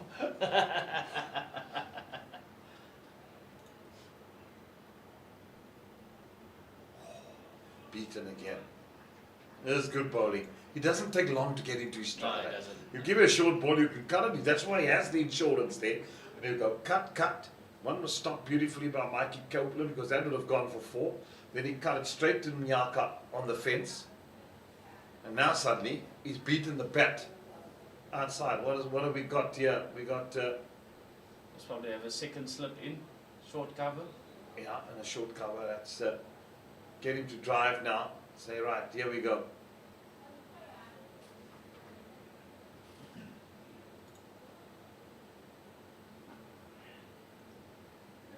Yeah, you're talking about Indian spinners. I mean, Indian batsmen play spin bowling, especially spinners that come very differently. They're very wristy. That's number one. They work with the wrist very, very much. And then they are good users of their feet. They come down and they try and hit you straight, and then they work you with their wrists. Again, having a look, Tom Mokorosi, and ever by his side is Siya Mahima, just having a look. making sure that the white clothing is nice and close to that. So that So you know the reading is going to, oh, the light's much better. yeah, just it's also good to see that these guys want to play. Yeah. That's what I also like. Besides the umpires that have been good, the players have been good as well.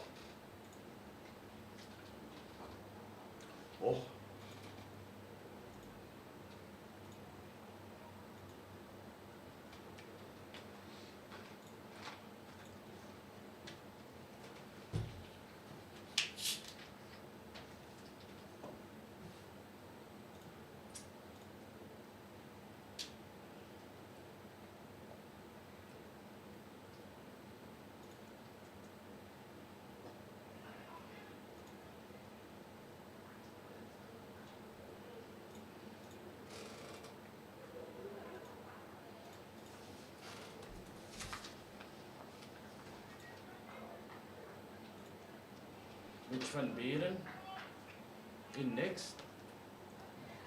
Connor Essa is in, one for the future. And Dele Makwetu. Those are the batters to follow. We have Delana Potgieter and Bjorn Fortuin. Then we're into the bowlers, Pamela, Peter, Dawood. So if Boland can maybe pick up a wicket before the close tonight, the game is in the balance. Yeah, that's what they'd want to do. I think the umpires will just keep on checking on the lights. Dangerous to go back and cut. We saw what Bjorn Fortuin did yesterday. Makajima after lunch went back and got bowled. So that will be encouraging signs for Mahima, seeing Amza going back and trying to cut.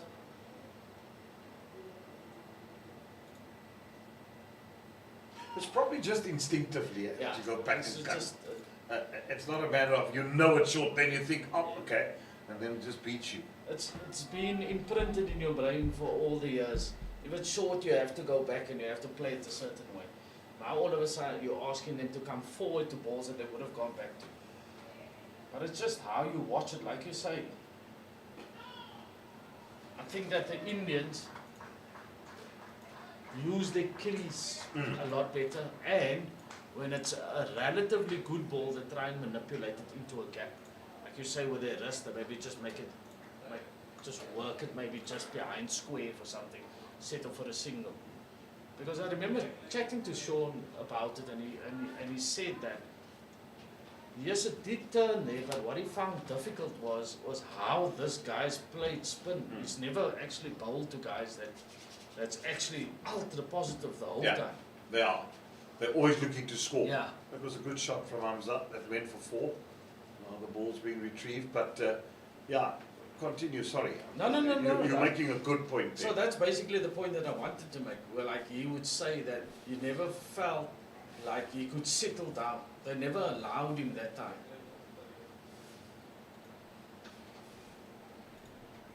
Yeah, it's difficult when you go there and you go on a tour and suddenly you've got to, you said, listen, spin, spin, and you take the spinners, you take all the armory with you. It's not every spinner that goes there that becomes successful. We look at South African spinners that's been successful in India. It's been Nicky Buya. He got quite a bit of wickets there in India for South Africa.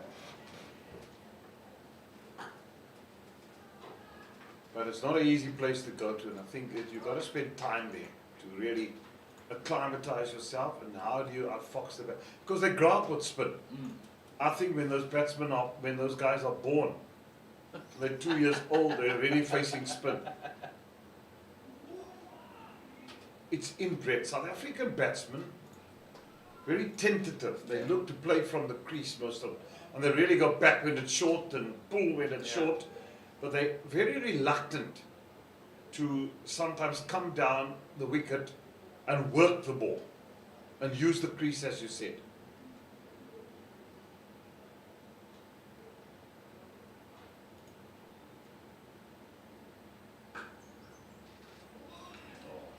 It's just tardy fielding.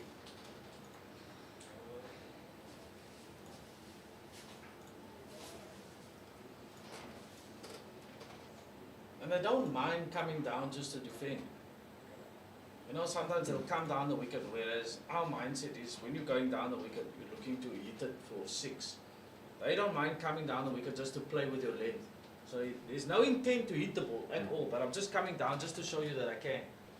Then you immediately, as the bowler, you start thinking, oh, if you can do that, drop maybe a little bit short, and that's how they score. To the air, just one bounce to the field at mid-off, nearly carried there. It was nearly the end of Hamza. It's been a good passage of play for Boland. That run rate that started at 3.6, 3.5 is now suddenly at 2.7 with the spinners now being on.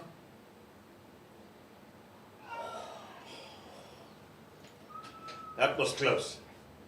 Very, very close.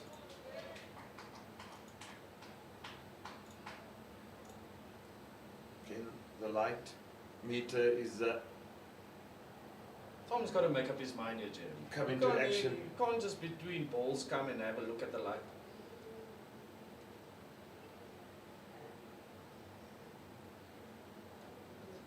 Yeah, lights being offered. There they go. Bye-bye. We're out of here, says the batsman. Go and sleep tonight at Lemoenkloof. Be back tomorrow morning, 9:30 to face the first ball. Lemoenkloof, That's one it. of the nicest places to stay. Yeah, it's nice. That's the guest houses here in Paarl. But I have to admit that part, especially that part of Paarl, so many snakes, Jeremy. If you look, if I follow this guy on Facebook, Boland slangvanger. And I tell you what, the stuff that he's pulled out already here in Paarl. Yes, see, meneer. Don't spoil my night now. What do you mean? What do you mean? I was thinking exactly the same thing when I got into my bed last night. I'm looking at the ceiling at my friend's house because he's got, and I'm thinking to myself, I wonder if there's snakes here. No, you have to have a look, Jeremy. It's part and parcel of Paarl. But I mean, Bosch and me shouldn't have snakes. Ooh, you can't stop a snake coming in there, Jeremy. Promise you. If he decides to come now, he's coming. I hope it's not the puffy. I saw a lady being bitten by a puffy and Yeah. I don't know, recently. Yeah, I saw that too. She'd Yeah. gone to hospital. That was also here in Paarl, wasn't it? She actually tread on it. Be careful, Jeremy. There could be a lot of puff adders out there. In human form? There's a few of them around too. Well, That looks like close of play. yeah, 42 for 1 it is after 15 overs with the departure. The first wicket that went down was the wicket of Dominic Hendricks. He was caught off by Kaplan, Paul Mahima for 22. We'll take a short break and we don't know whether this will be the end of the day's play. We wait for the umpires to tell us. But we've been on and off. It's been a stop-start day. And 229, Boland got the first innings. And with that being gloomy, light being called, we're going to go have a short break and we'll say good night once play has been called off.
Welcome back to Boland Park News from the middle.